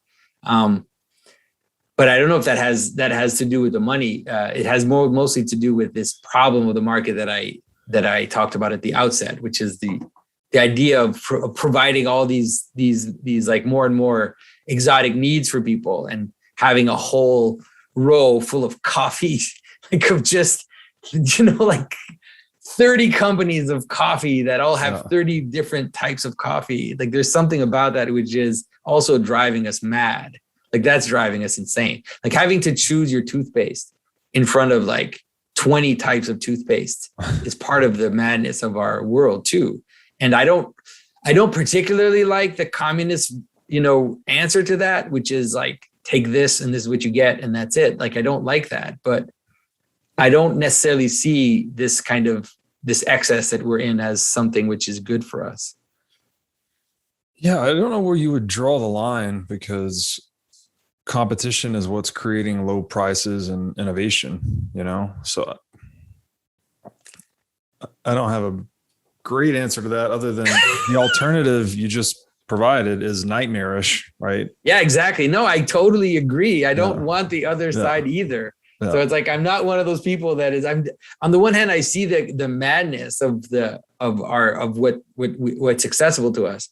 But on the other hand, my wife comes from a communist country, her parents fled Slovakia. And it's like, I would rather live here than lived in Slovakia, in the 1960s and 70s. Hey, everybody. As you've no doubt learned by watching this show, Bitcoin is the single most important asset you can own in the 21st century. And one of the most important companies in Bitcoin today is NYDIG. NYDIG's mission is to get Bitcoin into the hands of as many people as possible. One of the ways they are accomplishing this mission is by empowering banks and financial technology companies to offer their own Bitcoin products and services. As a true game changer in the industry, NYDIG is safely unlocking the power of Bitcoin for forward-thinking individuals and institutions alike. Led by Robbie Gutman, Yin Zhao, and Ross Stevens, NYDIG has absolutely exploded onto the Bitcoin scene recently and has quickly become a leader in this space. So, whether you are a professional investor looking for asset management services or a company looking to white label your own Bitcoin product or service, consider NYDIG your single source solution for everything Bitcoin. So you've said, and always correct me wherever I'm wrong here, religious patterns are mechanisms of perception, the way we perceive value in things. So an idea I've been toying with lately, but just it's occurred to me that really all of our social institutions appear to be religions or religious in nature to some extent. And I think this is another area where a lot of materialists throw a fit and they're like, oh no, it's not a religion. But if they're patterns for meaning making or for perception, then it means it's everywhere, right? We are religious animals, and all of these groupings we create are religious. So, and money then too would be religious. Like, how do you? Am I describing your perspective there correctly? And maybe you could just add a little color. Well, you could understand it as different levels of the same pattern. So the idea would be that, let's say, for a state or for a family to exist together, there's a certain perception that we have about the manner in which those beings coexist together.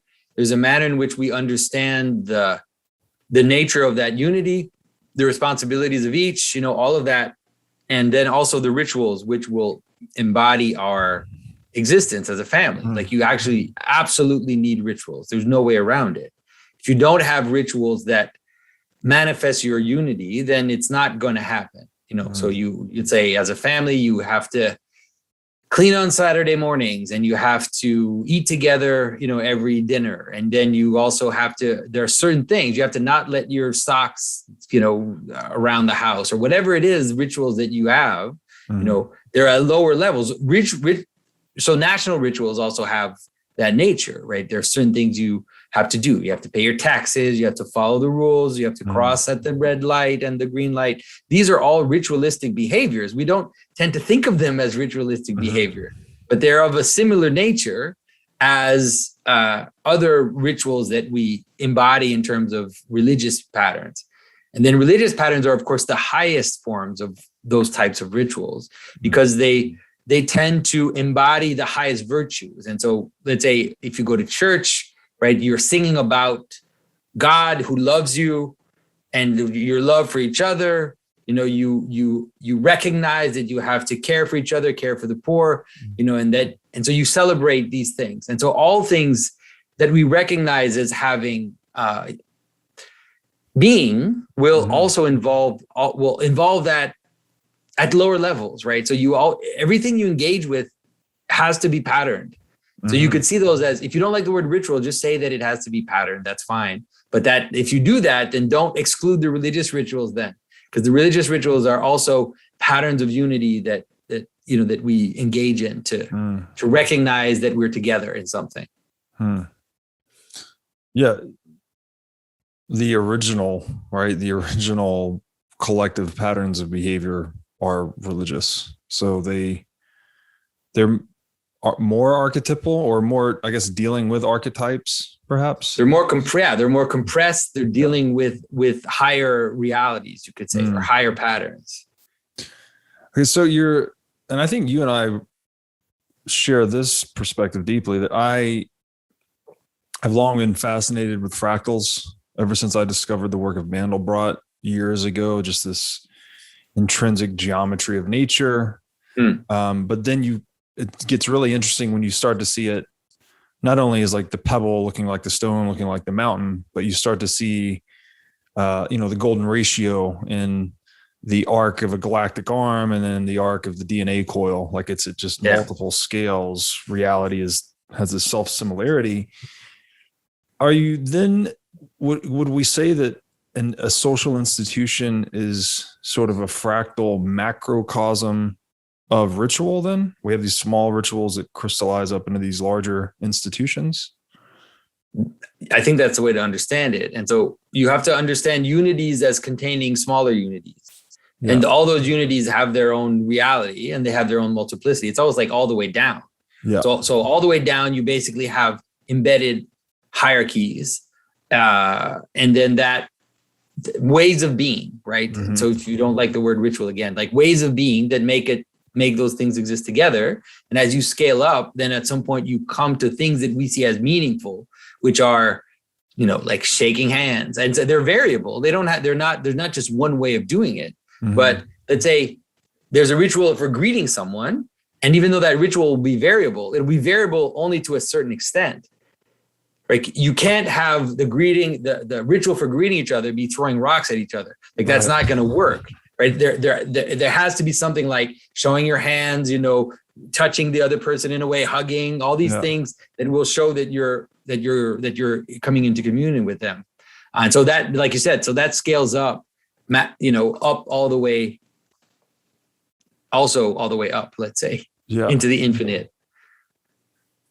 So the defining feature of these rituals or institutions is the coming together for a common purpose. Is that right? We sort of, again, I guess it's emanating down, right? We select a purpose and that emanates into our ritual structure. Yeah, so we cohere around a purpose, and then that purpose comes down and shapes us in the image of that purpose. The team is a team, like a sports team is a really great way to see it, right? Which is that we cohere together as a team in order to play together towards something. But then the fact that we do that creates now a top-down relationship in which now the purpose of the team is telling us what to do. Mm-hmm. And now we take roles in relationship to that, and we start to train in relationship to that. Mm-hmm. And so you have these two sides kind of interacting with each other. That's very useful. I think here, what comes to mind again is if we changing the profitability of certain activities changes the way civilization would manifest. So it would almost change the purpose, which again, the state. You're talking about like now, like a bottom up change of profitability of what makes things something profitable. Well, I'm talking about right now with statism, coercion and compulsion is very profitable, right? Because the money is monopolized. But if the money is not monopolized, it's not as profitable to coerce someone. So in general, you would expect the canopies to adopt a different purpose based on those incentives. Does that make sense? I mean, or they'll crash your system. Yeah. Right. Or they'll feel so threatened by what you're saying that, like, if I kill you, I don't care. Your key's gone. If I kill enough people, then that system is going to go away. Like, I hate to go all the way there, but it's not like it hasn't happened before. If you kill me, my key's not gone though. It goes into a succession protocol and goes to my heirs. Right, but I'll kill your heirs too, right? The communists would kill you, and then they would take you, put you in the gulag, and then they would basically slowly move out in your social sphere to take your wife, your kids, your uncle, your brother. They would just start gathering them, and even if they were innocent, they would still send them to the gulag. Yeah. It's like those things exist, man. I mean, that's what I'm saying. Like, there's a reality of political power, which I feel like a lot of these arguments are missing, which is that political power is brute force, right? It's actual guns and actual physical capacity to hurt you. Yes. And that you can't remove that with something like Bitcoin. I don't think so, because those guns exist and the people willing to use them exist, Yeah. Well, it defunds a lot of that activity over time. But so I guess maybe a useful question would be, what stopped the spread of tyranny and authoritarianism in the 20th century? Like what was the force that it ran into that stopped it? I think it's PTSD is what I think it is. I mean, I think that World War II shocked the world, scared it into pulling back for one generation, 1.5 generations. That's it. It's almost over already. But I mean, watching those bombs go off in Japan, and then the count, of the dead, and realizing, I think that that's what happened. I think that that's what set the world on a loop and prevented more of the madness. But I think that we were already forgetting that. I've been saying since I was 20 that when all the people that were alive during World War II are dead, it's going to happen again, because we haven't dealt with anything. Like any of the issues that came up and brought about World War II, I don't think any of them have been dealt with. And so it's just going to come back stronger.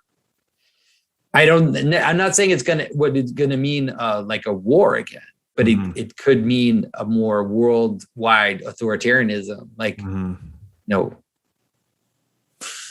Well, it's interesting because I guess the root issue here is that we corrupt our meaning-making structures, right? That somehow an institution that once served a purpose of uniting people under a common purpose or helping people make meaning loses relevance at some point based on technological realities changing, based on it has to do with purpose and aim ultimately. So a good way to understand that, like this is a way that you might help you understand what it is that I'm ultimately driving to, which is that, so let's say in India, there's a caste system. All right. So I don't want to talk about the economic reality of the caste system. Like that's not what I want to point to, but there are main castes, right? There's a priestly caste, there's a warrior caste, there's a business type caste, and then there's workers. Okay. So you have 4 main castes. And the idea is that things are supposed to be oriented in a certain way, which is that the priestly caste is the highest caste, but they're poor. They're supposed to be poor. It was like that in the Middle Ages too. In the Middle Ages, we had 3. We had those that pray, those that fight, those that work, right? Those that pray are the highest, but they're poor. And they give the purpose to the warrior class. And the people, the mass, the workers, all these people, they trust more the higher, the church. People don't think that, but that's how it was. They trust the church more, and they accept the authority of those that fight because they're submitted to God, submitted to a higher reality. Now there comes a point where those that have the political power get mighty annoyed that they had to submit to all these nice rules, right? That they're saying, oh, you can't fight on Sunday, and you can't ravage through villages, you can't burn down things, you can't pillage villages. Like, what the hell is that, right? They get tired of that, and they decide to try to take that for themselves. And so they devolve the power, and then the state takes all the power for itself. But then when that happens, its legitimacy is gone. The only legitimacy it has is brute strength. Right. There's nothing justifies its authority. And so then what happens is that the business caste, they say, what's the legitimacy of these guys? Like, they don't have any legitimacy. They just want to impose their thing on us, and like, we just want to get rid of them. And so we get rid of them, and then the same thing happens. So it's basically what Marx described, but like upside down. Like, Marx saw that as good. Marx thought that it was great, that ultimately there would be a devolving of power, and it would end up in the tyranny of the proletariat. But that's insane. Like, that actually doesn't work. the system has to be oriented towards God or towards ultimate value, or else it devolves. And so the problem we have is exactly that. At the end of the Middle Ages, the princes tried to take power from the church, and they tried to create state churches, and there was all this whole thing that went on. And then before they knew it, they were in trouble as well. And then people started wanting to take that from them, and then revolution is inevitable. And then there's a fight between the state and the business people. And then that fight is still there now. Like, it's like you're part of it. Like, there's this fight between those that say it's all about free market and trade and everything, and then those that are saying, no, we need to have order and unity, and we need some kind of state power. But I think both of them are gonna. I think both of them, if they're not anchored in a higher value, then they're both not going to sustain the society. Right. So that's a good way to understand basically what I'm saying, like in terms of a pattern, of how reality holds together. So if you want to understand what happened in like World War I and World War II, it was exactly a conflict there. It was a conflict between the money, the bankers, and the states. Mm-hmm. It was a tug. All right, this is helpful with sort of visualizing. Again, I keep looking at this through that hierarchical lens, and it's almost like if the canopy is organized under submitting to a common purpose, right? The individuals are submitting to some higher purpose, and that's how they're coordinating their action within this hierarchy. But there comes maybe a point, and this is natural, right? This is the predilection towards freedom, that maybe the political class or the warrior caste, whatever the force, the group of people that wield political power, let's say, they want to throw off the discipline of this purpose at some point because they have power, right? I mean, it's power, I guess. That's right. It's pretty simple. Like, it's not complicated, right? You can see how it happens, Right. And this makes sense. There's an economic story to be told here too, because historically, gold was that disciplinary principle for the nation state, right? Now, and maybe not completely, like maybe at the time of the founding fathers, that God really was part of the country too, and we had principled leaders. But over the longest span of time, nation states have really been fighting over gold and to accumulate more gold. I mean, you can follow the flows of gold too, and see why the U.S. won World War II, for instance. Like, a lot of gold flowed into North America to be a geographic safe haven from Nazi plundering. Then the U.S. steps in and wins World War II. We rewrite the banking rules in Bretton Woods because we have the most gold, right? We're the most dominant state gang in the world because we hold all the money, basically. And this explains too why central banking, and we moved off the gold standard, because they're throwing off this disciplinary force. Because historically, if you were misbehaving as a government, gold would leave your country.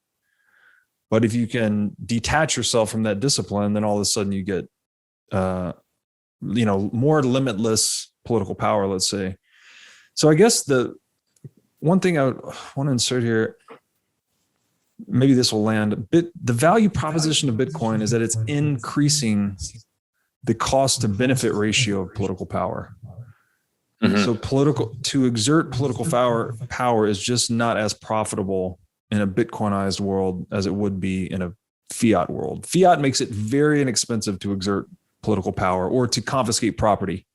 Right now, to steal property from people, all they have to do is hit Control-Enter at the Federal Reserve and update the US dollar database, and they've robbed everyone just at a keystroke. So it's kind of a rant there, but I wanted to get... No, but I understand it. Again, I totally understand what you're saying. Like, I get it. But I think is that...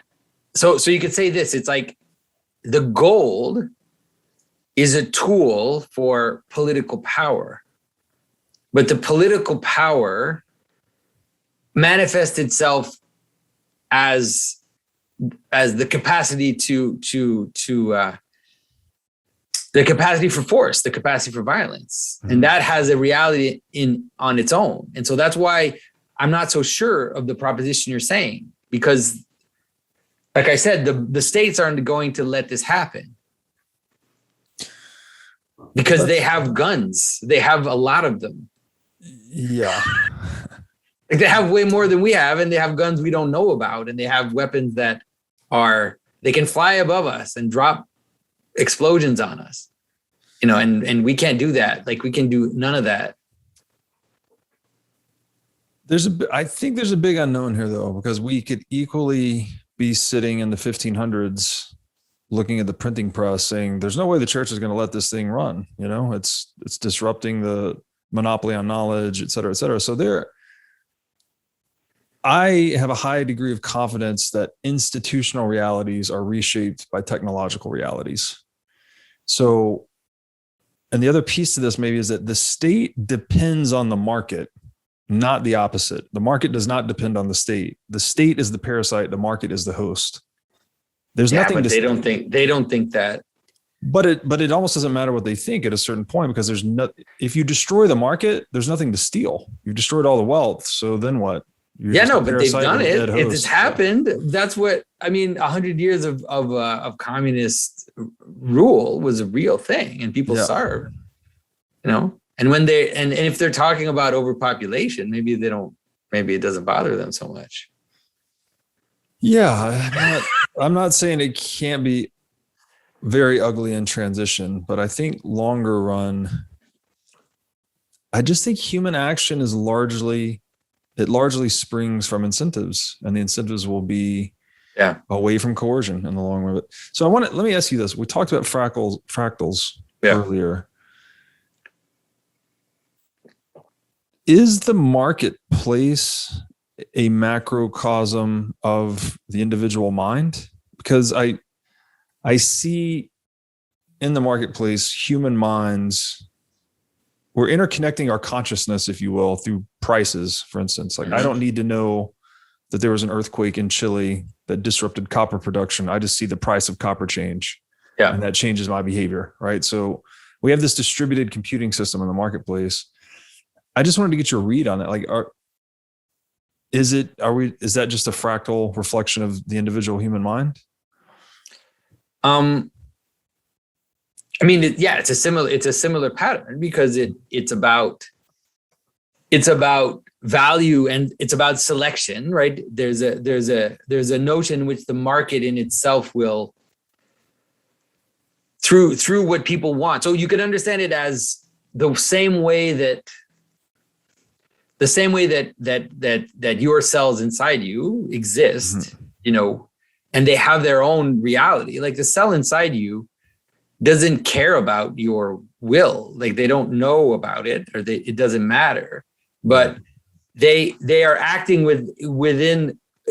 they're acting to a certain extent to their self-interest, you could say. And then that self-interest is coming together towards something higher. Now, there is a limit to that, because cancer is an example of self-interest that destroys the system, right? So it's like, so cancer is when the cells act so much in their own interest that they are unwittingly destroying their host, and they don't realize it. And so I think that you can understand the market as very, very similar to a body, with the possibility that its very mechanisms can lead to its destruction. If that self-interest is out of control. And cancer is when the cells fail to self-destruct, right? It's uncontrolled growth. Uncontrolled growth, yeah, and no self-replication. Yeah. Yeah, I mean, again, when I talked to Vervaeke about this, the zombie mythology too, he's argued that that's kind of the modern mythological symbol of the meaning crisis. Yeah. And we talked about zombie companies. I don't know if you've ever heard this term. No. They are companies that are basically on central bank life support. So they're loss producing. They're not producing profit. They're not satisfying wants in an economic way. But because they have access to the proceeds stolen by inflation and taxation, they're kept alive. And why are they kept alive? Like, for what reason? Government whim, political power, right? They're paying the salaries of whoever owns it has access to the printing press and just says, keep my company alive. It's a political thing, basically. Really? Yeah. No, I never heard this before. So wow. It's cancerous in a way you're describing here. It's just this uncontrolled growth of organizations that should die. Like in a capitalistic world, the company would bankrupt, its capital would be reallocated into the marketplace to higher and better use. Mm-hmm. The fiat mechanism prevents it, is it autophagy? Is that the death of cell term? I forget, but autophagy would mean self-eating. That's what the word would mean. Self-devouring, autophagy. It prevents companies from dissolving back into their capital and going back into the marketplace through this fiat. Keeps them alive. It keeps them alive artificially through power and through. And they're called zombie companies. It's not something I'm naming them. It's like, that's what they're popularly known as. So interesting. Yeah. I mean, it's interesting to think about that. Like, it's interesting to think about definitely the problem of systems that perpetuate themselves because they have a lot of power, and then they perpetuate forms that have no connection. Mm-hmm. That happens. That definitely happens. Like, you can imagine, I don't know, like the Chinese court, like overly ritualized, like everything is so ritualized that it becomes just nothing. Nobody even knows what's going on anymore. Like, it's not connected to reality. Or a good example is calendar, right? You have a pattern of a calendar, and then at some point the world slips underneath it. And then finally the pattern doesn't make any sense. So it doesn't connect to reality. It's like you're celebrating this, but it's not, like it's snowing outside and it's supposed to be fall. And it's like, it just doesn't match. You have to let it die, like you said, in order to bring in something new. Yeah. This creative destruction that's Darwinian and capitalistic at the same time. But when we interrupt that process, we get zombies, right? Zombie companies. Yeah. But there always has to be a balance between the two, because one of the problems of the creative destruction is that humans crave stability. Mm-hmm. So one of the issues we're seeing is one of the things that's driving us mad is also this constant change. Mm. And so it's like this constant change, and this wheel that people fall into. So I think that you have to find, that's why, so for example, it's like, that's why you just need the balance will exist. And so for example, there is no reason to come up with something better than a handshake. Mm-hmm. You could try, and people probably maybe will, but at some point, like, why? There's, you have to let also these forms. So there's something in the problem of innovation, or innovation as a value in itself, which I think is a real problem. And people are going to hate me for saying that, but I don't see innovation as a good. I see innovation as a neutral, and in many ways as dangerous, because you're unleashing powers in the world that you don't know what they even are, but you're constantly unleashing these powers, and you don't realize what they're doing. And so it's like everybody was happy with tablets and phones, but now it's like your 5-year-old spends 5 hours on TikTok, and it's like everybody's going crazy, but they don't know what to do. They don't know how to solve that. But I mean, it's just one example, but there are many examples, right? It's like the car is great. I have a car. I love cars, but a car's basically destroyed community. Because of cars, we don't have communities anymore. So we have suburbs with malls, but we don't, everything that created a tradition. And so there's a way in which I don't think that innovation is good in itself. I wish there was more wisdom in innovation. I wish there were holy people that could ask the question of whether or not an innovation is worth the price, or would be able to discern the cost of the innovation. So, for example, like the COVID lockdowns are only possible because of technology. Mm-hmm. Like if COVID had happened 100 years ago, nothing would have changed. Like things would have just continued on, and then people would have tried to care for their sick, would have mourned their dead, but we wouldn't have changed the very nature of society. But we've done it because we can. Yeah.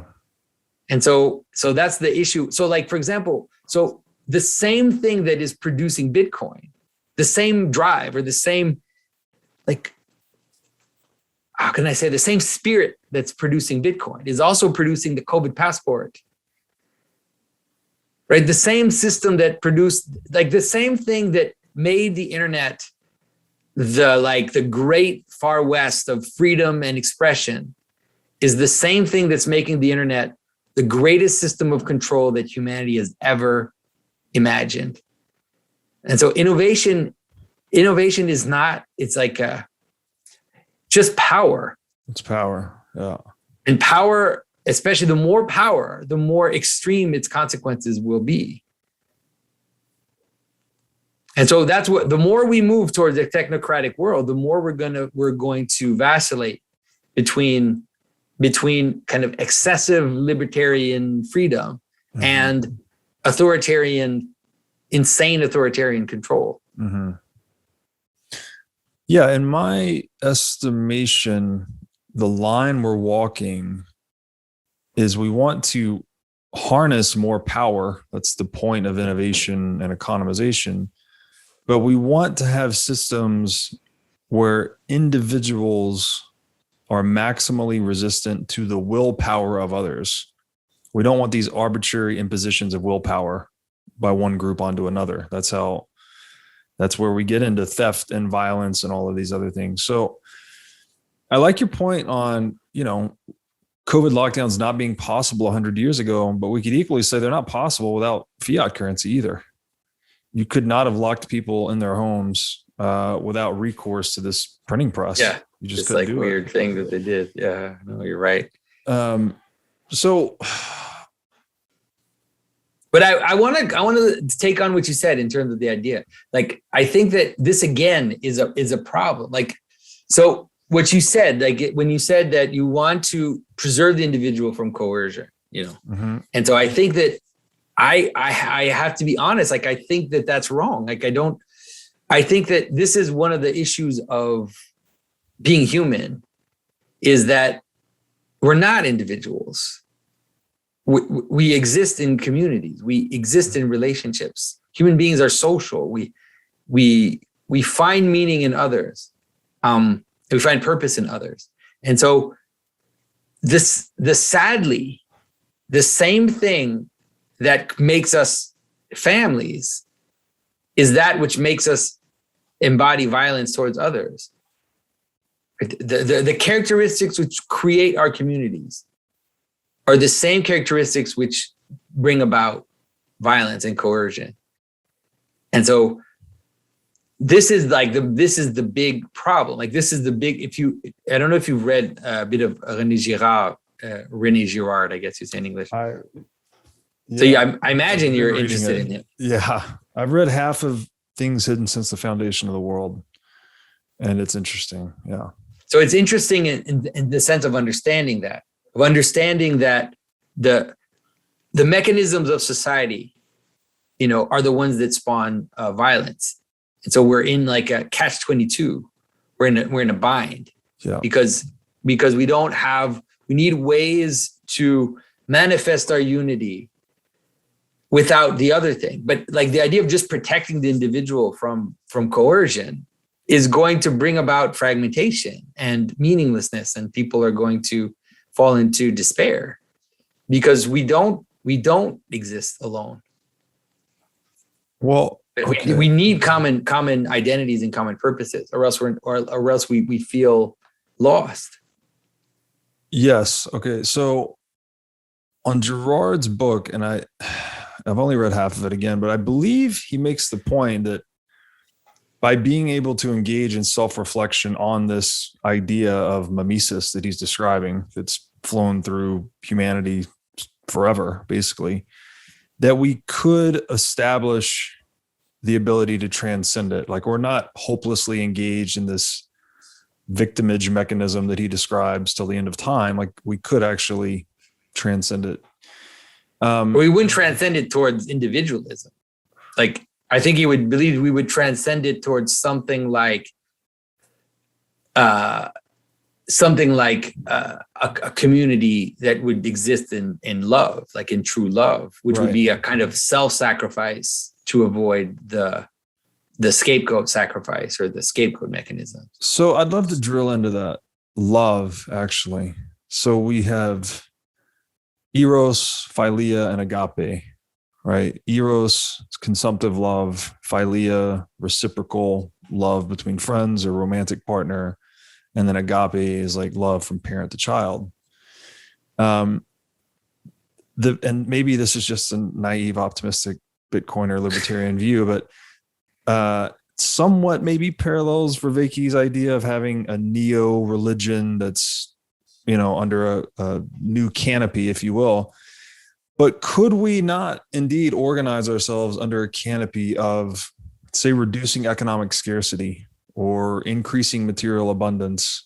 And the connection to love here, I think, is interesting because economics lets us consume more, right? We produce more so we can consume more. So that's eros.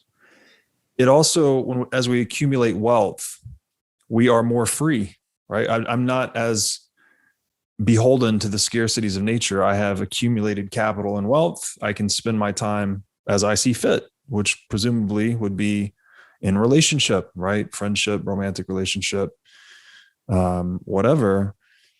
And then the agape piece is like, if the more wealth we create, the more kids we can have, basically. And you've seen that. That's not what you're saying is just not absolutely untrue.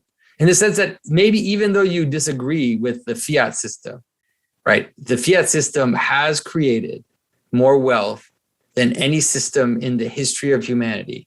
It's not the fiat that's doing the wealth creation, though. Well, whatever it is, we live in a world where there's more wealth that has ever existed. It's globalization. Right? And in that world, what we have is one, people having less children, two, people feeling anxious, depressed, on medication. People have lost meaning. They're wandering about, and so it's like, it's doing the opposite of what you're saying. It has done the opposite of what you're saying. Like, the wealth is one of the reasons for the meaning crisis. Like, I'm not saying we should be poor, and I don't want to be poor. But I'm saying that wealth is one of the reasons of the meaning crisis. Because in a society where wealth is not so available, then we are completely interdependent. And therefore, we have to rely on each other in order to survive. And therefore, our meaning comes from true purpose. But if you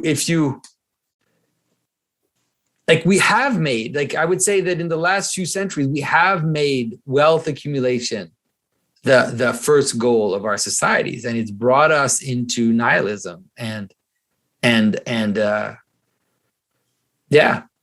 think it's difficult to disentangle. Like, we could say that wealth is a cause, but the Central Bank of England was founded in 1694. So it's very hard to disentangle the wealth versus the coercion that's intrinsic to all these economic systems. People have been getting robbed all the time. Whether they understand it or not, people feel it. So, but do you think that the young 20-something-year-old guy who now can't meet a girl anymore, who can't be in a relationship because of lockdowns? No, not just because of lockdowns, but because of this weird sexual marketplace that's set up, where he's maybe not that good looking. He's just a regular guy. He can't find someone. He's online all the time. He's whatever. And so it's like that has been caused by wealth. Like that is really, it's like, it's that you don't have to do anything. So like, let's say my grandmother lived in a village, and she would grow vegetables, and she would can. And then she was part of a group called the Sisters of Isabel. They were all the women of the village that would kind of work together and be attentive to like which children, like if there's a kid that you can see is in trouble, like they get involved and they're nosy and it's annoying, but they're also kind of holding the community together. Yeah. There's all that messiness of like an actual real community. And then nobody was committing suicide. Nobody was on antidepressants.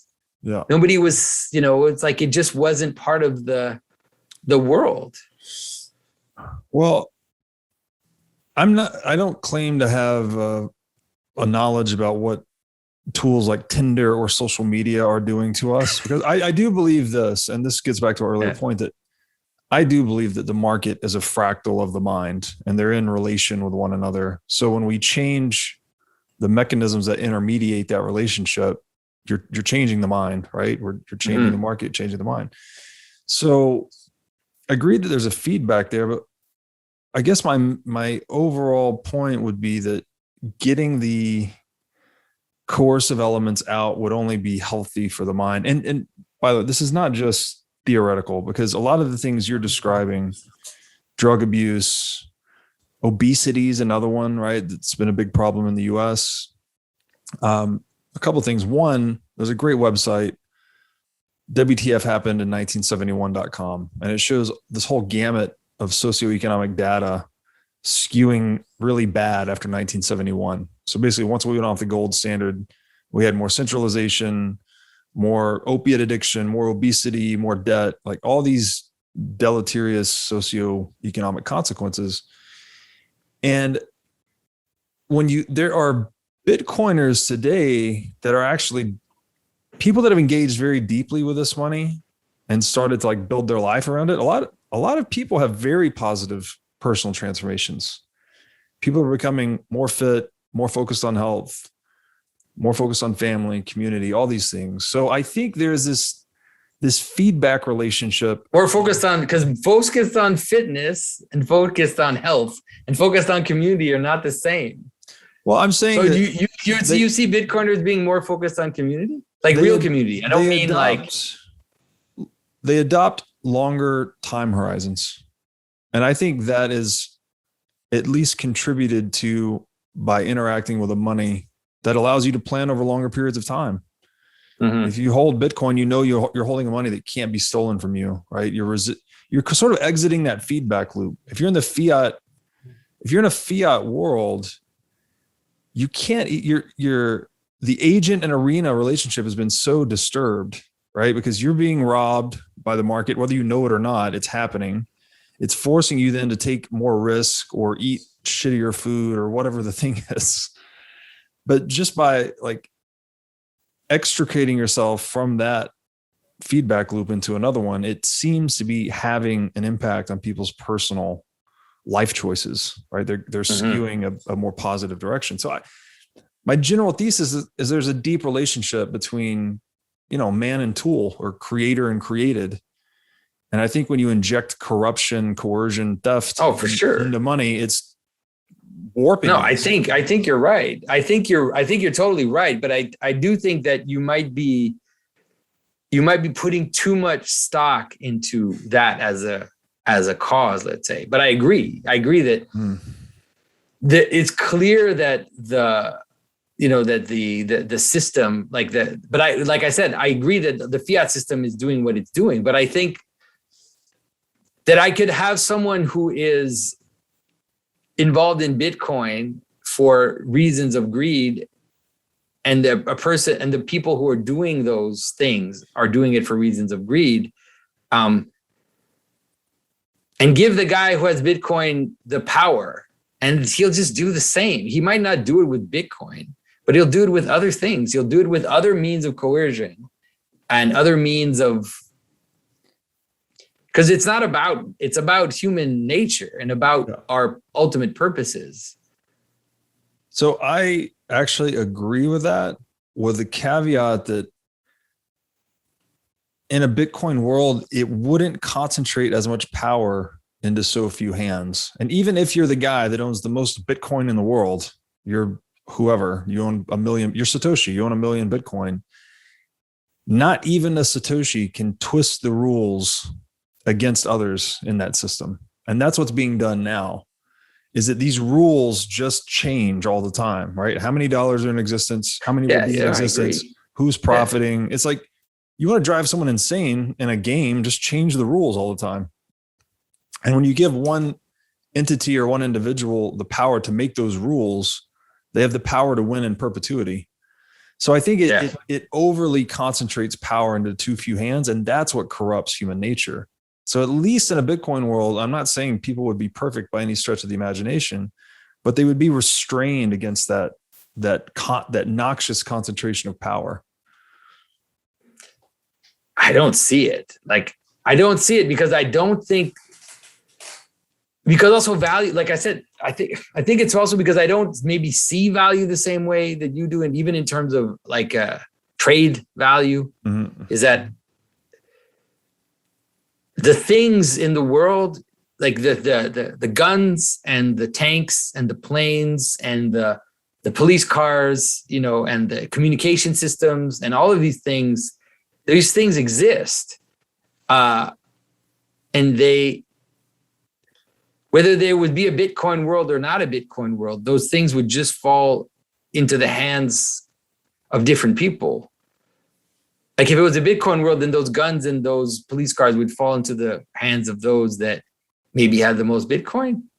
And then they would set up ways, then they would just say, if you don't give me so many Bitcoin a month, it'll be a protection racket just the way it is for now. And then you'd have Bitcoin taxes paid to the Bitcoin billionaire instead of paying money to the guy. And so you would have the same system of coercion would set itself up. There'd be no way around it. Well, in a Bitcoin world, though, you can't forcibly, again, there's a lot of, have you custodied it properly? Have you taken it off exchange, et cetera? But assuming market actors would do that over time, you couldn't do that, actually. You couldn't say, give me the Bitcoin or else. I mean, you could. Yeah, you just put them in jail until they give you the Bitcoin. Well, you can, but there's no way to ever forcibly take the Bitcoin. So in the world today, you put them in jail and then you seize their assets. Yeah, that's right. I agree. And you can't stop. But the coercion wouldn't change. Like before there was fiat, if you owed money to the state, they would put you in jail until someone paid the bill for you before there was fiat. Bitcoin goes back that direction, actually, is you'll have more of a debtor prison because there's no way to enforce on your assets. Yeah, they can't just seize. For sure, the madness of being able to seize your assets is, I agree that it's crazy. I think that it's definitely people don't realize how crazy it is. Like they just take for granted this is something that should be able to happen. They don't realize what it means, how you perceive, what it means about your perception of how the world works and what the state is. If you think that it's normal that the state can seize your assets, I mean, that's nuts.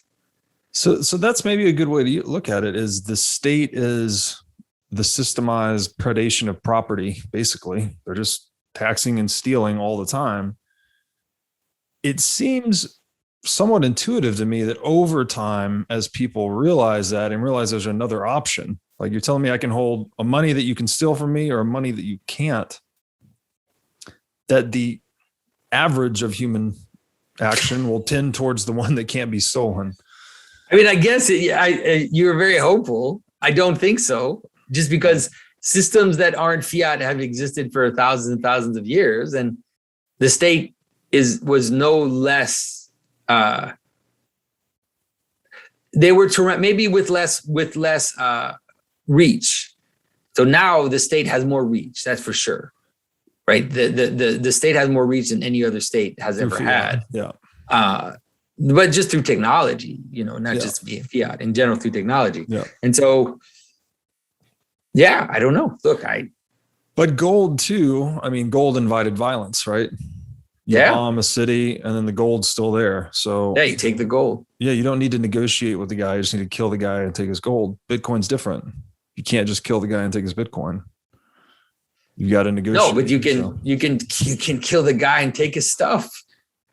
can and then you have more Bitcoin if you have their stuff, because it's not like Bitcoin exists in a vacuum, right? It's like if I bomb your city and then I take your stuff, then I have more Bitcoin. I mean, I have more value.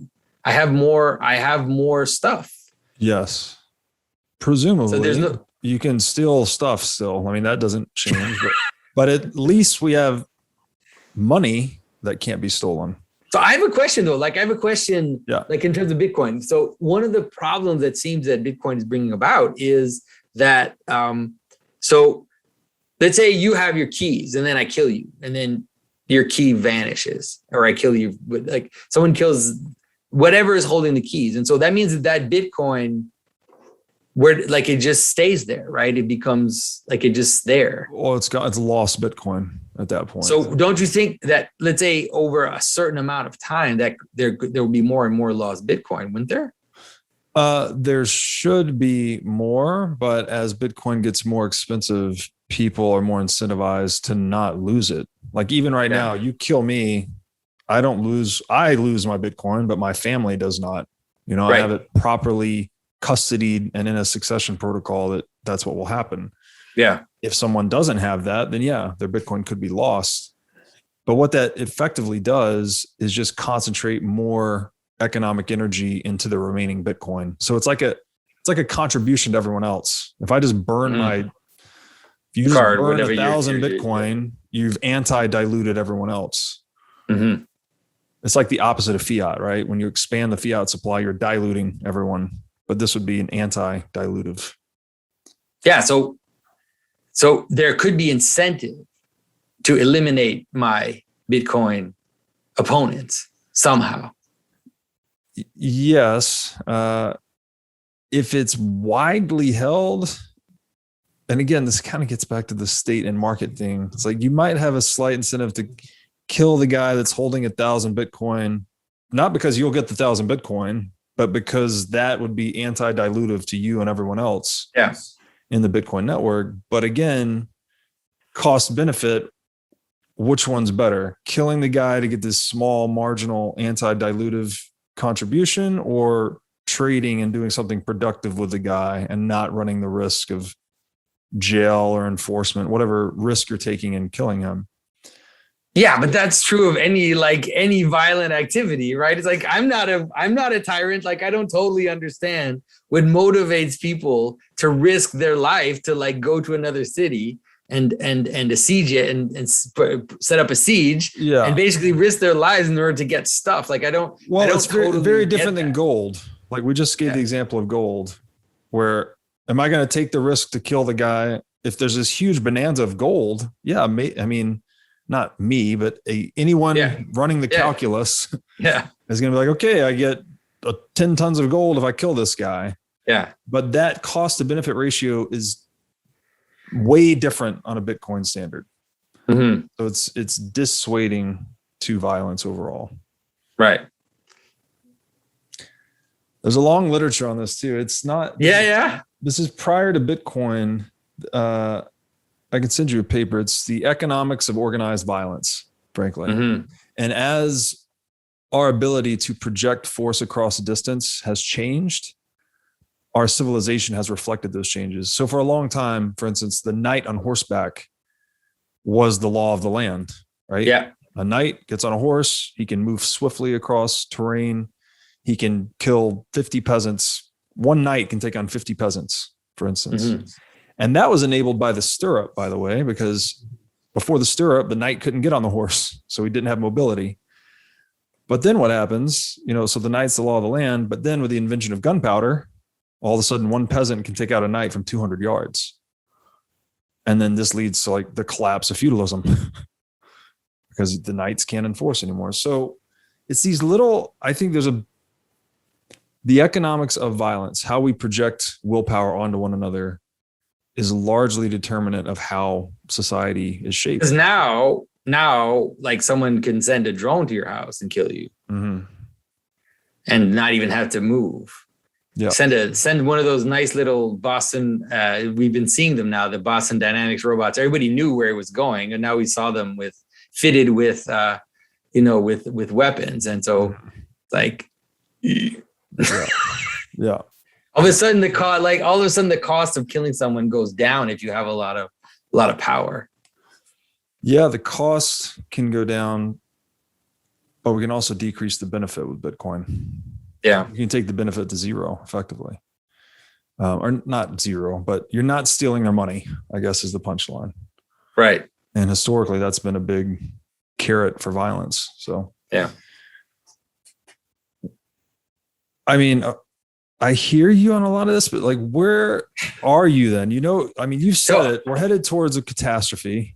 Yeah. It's like, we need to do something about it, or do we just sit here and just... No, I don't. I agree. I don't think so. I think that if you want to see it, like my aim has been rather towards meaning. And so I think that that which will survive the breakdown will rather be communities of true communities of meaning. And so I think that that's what I've been actually working towards, rather than saying, I'm going to create the physical capacity to survive this.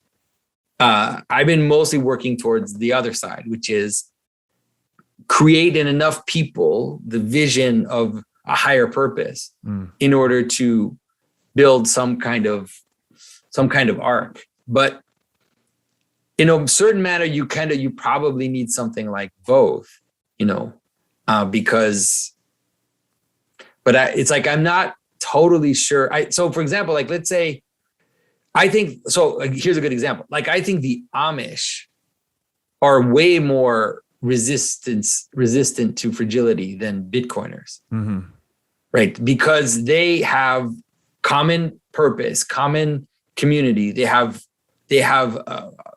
goals. They know each other. They trust each other, and so they will be able to survive any crash because they're already kind of working together. So to me, that's more of an image of what I think could possibly survive this, would be maybe kind of those kind of deliberate communities or something like that. Like Roger talks about that a lot, the idea of just being more deliberate about your network in terms of meaning and purpose and common identity. So I think that's more, I think that's probably a better solution than a technical one. Yeah. I'm very much, I grew up in Tennessee originally, and it's these freedom-loving parts of the country, which have much more of a Christian foundation, seem to be doing a lot better throughout all this COVID nonsense. Yeah, for sure. And so I agree that, Christianity is showing its value to me a lot recently in the past, 18 months. But I think you need the technical side too. To stand up to digital dystopianism, you have to use money in the world, right? You're never going to have to stop doing that. To be able to use a money that the state cannot control, I think is a really important way to hold them accountable. Yeah. If they have money that they can just print ad infinitum, or that they can turn off your money when you say something bad, it's like, even the Amish don't stand a chance against that. Now, the Amish with Bitcoin, I think that's your ideal force, right? Self-sufficient people with the strongest. If you could just convince the Amish to use Bitcoin, then they would be like a rock solid. I just see the image of that is hilarious to me. It's like it's such a great image. I mean, you have a point. Like I think you have a point in the sense that there is not being, like, there is a desire not to be naive. Like, there's a reality of trying not to be naive about what's kind of coming and the mechanism. But I think that there's so for example, like, let's say, to me, like, this is, I just keep thinking about these like practical examples. Like, so you have Bitcoin, and then things go off, things become wonky. And then you're not allowed to fly unless you have an interior passport of some kind, and you're just not allowed. And so you're stuck, right? You're there, you're wherever you are. And at some point, like, what is your Bitcoin going to do? Like, what are you going to be able to do with it? Because so if you don't have a way of transforming it into food, I mean, not just food, but like just the things that we need.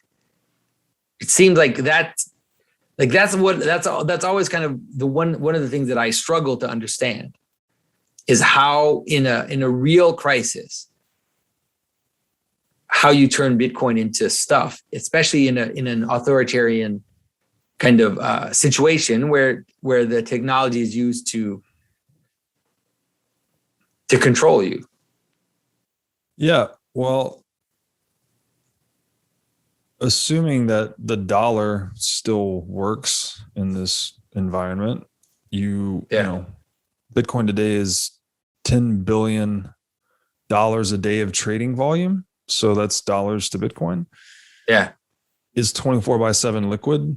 You can always sell it or borrow against it. And then, you know, if you're being really creative, you can go onto the dark web and you can buy anything you want. You can buy a suitcase full of cash. You can buy food. You can buy weapons, you know. So I guess it depends on the devil's in the details, so to speak, about what type of authoritarianism is this? Is the internet on? Is it not? Is it, you know?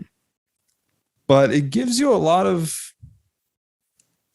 resistance to the willpower of others and a lot of options. You know, that's essentially what money is, right? It's just pure optionality on the market. You can go and trade it for anything. So, so I have a question for you too. Like one of the things you said in our last conversation was you said it's like Bitcoin and then everything else is trash, whatever. And so I struggle. Because for some reason that really resonated with me, and I was like, why? Let's say why is everything else trash compared, like in terms of Bitcoin? So I don't like to say that. I mean, there's a lot of trash out there, but the way I would actually define it is that Bitcoin is the internet. So the internet is this stack of open source protocols for moving information, you know, HTTP, TCP/IP, et cetera. Bitcoin is just kind of like the latest layer to that stack. It's just an open source protocol for moving economic value. So I think Bitcoin like is just an evolution of the internet, pretty much. All of the other alternative crypto assets have basically done a copy paste of Bitcoin's code to either try and compete with it directly as money or to use it to address some other market niche. And so I consider that all of the alternative crypto assets as liquid venture capital, basically. You know, probably 99.9% will fail, as is the failure rate in traditional venture capital, but maybe some of it succeeds. Like, I mean, the verdict's still out for me on that. Okay. But on a risk adjusted basis, it's like all you need to do is hold Bitcoin and trust that it will continue doing what it has been doing perfectly for 13 years, and it continues to succeed. It doesn't need to solve any complex computer science. It just needs to do what it's doing, which is a new block every 10 minutes and a hard cap of 21 million. And it keeps eating other. You can think about it in rate of change terms, right? We're creating more and more dollars exponentially. We're creating less and less Bitcoin exponentially. So when you price Bitcoin in terms of dollars, this is the joke in Bitcoin, number go up. Like you can't even, you can't really stop it at all unless you're going to somehow stop central banks from printing money, which is to say, stop them from robbing people, which is to say, make them productive and or moral. None of that's ever going to happen. So they're going to keep printing money. And Bitcoin is just like an insurance policy on the whole thing. Yeah. Then my other question, like this is, I'm being very selfish here because it's like I'm on your time, but my other question is, so one of the things people have been pushing me to do is NFTs. Like that's everybody's saying, do an NFT. And at first I was like, I don't even know what that is, right? I didn't know what that is. Do you think that that's something that's legitimately value creating, or do you just think it's just? I will condition it with saying that I haven't done a deep dive on it, but these have been around for a long time. The concept of NFT, it just recently got popular in this bull market. And the one thing I would caution against is every time there's a Bitcoin bull market, there's just a lot of hype and hysteria about different things. You know, in 2017, it was the ICO. It's like, oh, just launch your own token and raise $10 million in 10 minutes. And, you know, whatever. And the NFT craze, I think, is the latest instantiation of that. People are just, because one of the powerful things about Bitcoin is it is just code. You can copy and paste it and launch Pageau coin in 10 minutes on Ethereum. Yeah. If you can convince enough people to buy that coin by whatever means necessary, then you could be very rich all of a sudden. Yeah. So it's like, it's almost, whereas central banking had been the most prestigious, it's the most prestigious thing in the world to own a share in a central bank, because you are a shareholder in an institution that never loses money. It just, it violently monopolizes money to make profit forever. But now that power has basically been decentralized to anyone through, you know, call it blockchain technology, I guess. Anyone can print money. Yeah. So you have these crazes, people just going crazy trying to print money. But in that world, Bitcoin wins, right? In that world where everyone can print money, people are going to choose to hold the money nobody can print, because it's the one money that can't be diluted. So it's like, for the same reasons gold came to be, that it was just the asset most immune to politics and opinion. I think that's why Bitcoin wins as well. Mm-hmm. Definitely. I mean, I'm not at the same spot that I was when I talked to you last time. Like, I'm definitely thinking about it a little differently. And also realizing that how can I say this? Realizing that that there is a certain amount of value there that I hadn't considered, like in terms of the whole proof of work thing, but then also understanding, as we're moving towards digital fiat currency, the horizon is frightening, and there aren't a lot of ways to palliate that. And for sure, at least for now, it seems like some Bitcoin and some of the safer cryptos are a way, at least in the meantime, to kind of have some options, let's say, when that starts to hit. Let me ask you this. Are you, and we can close on this if you like. Yeah. Property rights. I'm listening to the work of Peterson, you know, roughly paraphrasing here, so I could be wrong, but he was saying that at least Christianity sort of laid the bedrock on which we built Western civilization. A large piece of that being property rights, you know, like in the modern sense, that what you buy, you own, right? And you have recourse to protect that asset. What is the connection between Christianity and property rights, if any? I think that it's, how can I say this? I think that Jordan is taking that mostly from the Enlightenment, I think, more than from Christianity, or just from a movement towards individualism.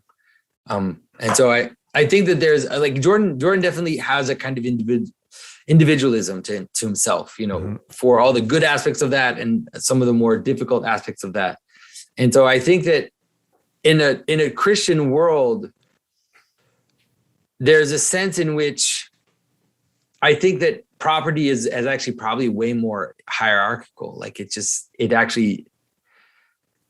depends where, but for sure, like in the West, let's say in the medieval West, you know, it was basically the idea that in theory, it's just in theory, but in theory, the king owns everything. Right? But he doesn't in practice, because he has no reach. Like, that's the problem. That's the problem that I talk about. So in order to own everything, he has to allocate ownership down the hierarchy in order to hold his position. And then that happens fractally. And so the nobles then will allocate property lower down to other nobles, which will continue to do so until you come to the peasants. And then the peasants, they didn't own the land, but they were, how can I say, they were attached to the land. So they didn't own it, but they weren't, the feudal lords weren't allowed to chase them away from the land. Mm-hmm. So it's like there was a responsibility all the way down in terms of ownership. And so I think that was at least the Western medieval way, the Western Christian way of understanding property. But it's also because, to a certain extent, like the idea of property as something absolute is, I don't think it's just not a Christian. I don't think it's a Christian value. I mean, obviously taking property from people is wrong. Like, it's evil to steal. Yeah. But the idea that we have this like absolute like hold on property, I don't see it, you know. I mean, I might be wrong. I might be totally off here, because it's actually honestly not the kind of thing that I think about so much, but I might be wrong. Yeah. Because the other thing about, I mean, maybe the better question is to ask what is freedom in the Christian tradition? Because property is really just an expression of your freedom, right? Like, you've taken your self-ownership, combined it with something to create value, and then you own it. But I think that's also the issue, is like freedom. I don't think Christianity really understands freedom that way. Because it's like the people who own things, they become slaves to those things as well. We see it all the time. People become slaves by the guy that buys a boat, right? It's like becomes a slave to their boat, and they don't even realize it. But at some point you realize, like, dude, you're serving that boat basically. And we become slave to our things all the time. So that's why I'm saying I don't think Christians tend to understand it that way. It's like we understand freedom as this, rather as mostly this movement towards virtue, rather than like a movement towards stuff. But there's nothing wrong with owning stuff. Like, I'd be careful. Like, people are going to think I'm some weird, like, I think owning stuff is fine. And I think that owning land is fine. And obviously I own things, and I think it's great that we are allowed to. I wouldn't want to never want to give that away, you know, for something like a communist or a fascistic state. Yeah. You know, but to say that the way we understand ownership is like a deeply Christian thing I'm not so sure. But I don't see another alternative in the system we have now. Like, because of the problem of power and reach. Like, the state has so much reach that, like, the idea that the king would own everything would be the worst thing for us. Can you imagine? Like, the idea that some monarch owns everything, but then they can also basically record you with AI and know everything you're saying. And, you know, like, it would be insane. It would be so bad that it'd be the worst thing ever. Yeah. So, I mean, maybe this is another useful framing, is that if your tax rate as an individual is 100%, then you are a slave, right? You are living in Soviet Russia or whatever. And anywhere we are on that spectrum, it's not like we have this improper dichotomy between communism and US democracy or capitalism, whatever we want to call it. They're really much more alike than they are different. They're just two different. Especially as we move in time, like, yes, the state is becoming more and more, invasive. Yes. Like, in Canada, it's like my tax rate is crazy, because it's not only that I pay between 30 and 50% tax, but then I also pay 15% sales tax, and I pay property taxes, and it's like, if you add that up, like, the percentage of taxes that I pay is completely insane. So that's my point, is that the state because, again, it's just a business trying to increase its revenue. So it wants to increase taxes. So it moves people away from 0% tax closer to 100%. So I think the state is just a failed organizational model. This whole idea of taxation and coercion, I just don't think works. It's not sustainable. I mean, I don't see, I get it. I sadly have to say that I don't think there's an alternative, at least at this point, because as soon as people come together, then the power dynamics end up manifesting themselves. And so you could maybe resist that in smaller communities, but you can see it like these small communities, people have been trying to create smaller communities since the 60s, and they all fail. Everybody fails except for the religious ones, like the Amish. The Mennonites and the Amish have, like, if you we could study them and try to see what mechanisms do they set up to prevent coercion in their society. Because there are Mennonite communities, for example, that have now existed for centuries, and they are pacifists, which means that they don't use coercion in their system at all, but they're still there. I mean, that'd be super interesting to study that.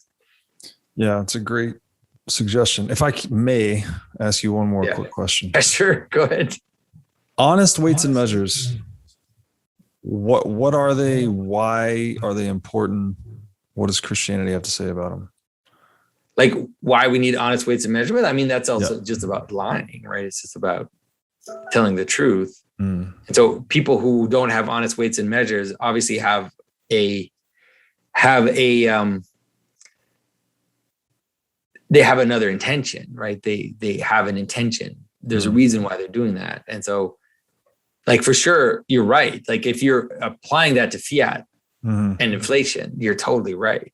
That there's definitely something deeply dishonest about the manner in which we understand value, and the manner in which value is constantly changing under our feet, through political power in order to keep us running on that wheel, basically. Yeah. Yeah, I just think that it, again, doesn't seem possible to keep people cohered together in any sustainable way unless there are standard protocols that can't be corrupted, So what do you think of, tell me, I don't want to cause conflict between you and someone else, but like, so one of the things that because one of the problems of the Bitcoin is that the networks, like, are owned by people who don't necessarily want what you want, right? And so it's like the actual wires and Wi-Fi signals and 5G towers. They at some point there could come a moment when those people don't want you, right? Or they don't want you, And so, do you think that at some point you would have to create alternative networks, like physical networks, in order to host Bitcoin or its physical internet, you mean? Yeah. There are ways to mask things that are going on, so you can, and it's not completely dependent on the internet, but let's just say that the internet makes it radically more useful, right? Clearly, as I said earlier, Bitcoin is the internet, so it gets a lot of value from the globalized network that we call the internet. There are ways to mask the mining. There are ways to mask your transactions. There are ways to mask you running a full node. So I think, again, as we said about the more money the state prints, the more demand they're creating for inflation-resistant money. I think the same is true for surveillance and censorship. The more surveillance and censorship the state engages in, the more you're going to see people move towards censorship-resistant media or surveillance-resistant media. And, one anecdotal point here is when Trump got canceled off Twitter, what was that, 6 months ago, maybe, roughly? Maybe sooner than that. The next week, 25 million people signed up for the encrypted messaging service Telegram. Yeah. So it's like, the state, or not even state, in this case, Twitter, put the clamp on one guy. And what happened? People rushed into this censorship-resistant alternative. So that's how I see it unfolding. It's kind of like a cat and mouse game. That the harder a censor tries to squeeze or stamp out somebody, the more demand they're creating for these alternative channels. And in that way, I think the open network just wins eventually. Yeah, that's the reason we have internet instead of intranets today, by the way. Do you remember intranets? Yeah. They're all super, every corporation, we don't need the internet. We're just going to do our own thing and blah. And like all that shit's gone. They just got out competed by the open network. I think Bitcoin's the same. It's open Mm. network money out competing closed network fiat currency. Right. Well, yeah. I mean, we'll see. I like I said, I'm still listening. Like I'm still watching, and I'm still thinking, and I'm moving a little bit. You know, not super fast, but I'm considering everything. So we wrote thanks a book titled Sorry? "Thank God for Bitcoin." Did I tell you that? No, you wrote a book? Yeah. Well, myself with a number of other co-authors. So there's 8 of us total. I'd love to send you a copy of it. Actually, Sure. it's a very easy I'd love to read. see it. It's like a 2-hour read, and it goes through the whole history of money and why Bitcoin. So Cool. Yeah, I'd like to see it. Definitely. well, Jonathan, thank you for doing this. It's been a long time pleasure. coming. Would you I'm like learning, to, so it's good to have. It's good that you want to actually bounce this stuff off of me. So it's forcing me to think about it. So I'm happy about that. Well, I appreciate that. And I'm learning a lot from you as well. I really enjoy your show. Do you want to let my audience know where they can find you? So on YouTube, Jonathan Pageau. That's where I am mostly. You can find my website, thesymbolicworld.com. The big thing that's happening right now is I'm actually crowdfunding a book that my brother Metzir, who wrote Language of Creation, and I wrote a fictional story about, it's like a graphic novel about dealing with a lot of the problems that we're dealing with in terms of monsters, and the problem with the exception, and the problem of like tyrannical systems, but in a really like in an adventure story form. It's not theory at all. So people can check that out. It's called God's Dog if they're interested in that kind of stuff. So awesome. Yeah. Your last name is Pageau, correct? yes, exactly. Just for my audio listeners. Okay. Jonathan, thank you, man. I really, really enjoy the symbolic perspective on the world. And I think it's something that's notably absent from most people's mind, but it seems really essential, So thank you for the work you're doing.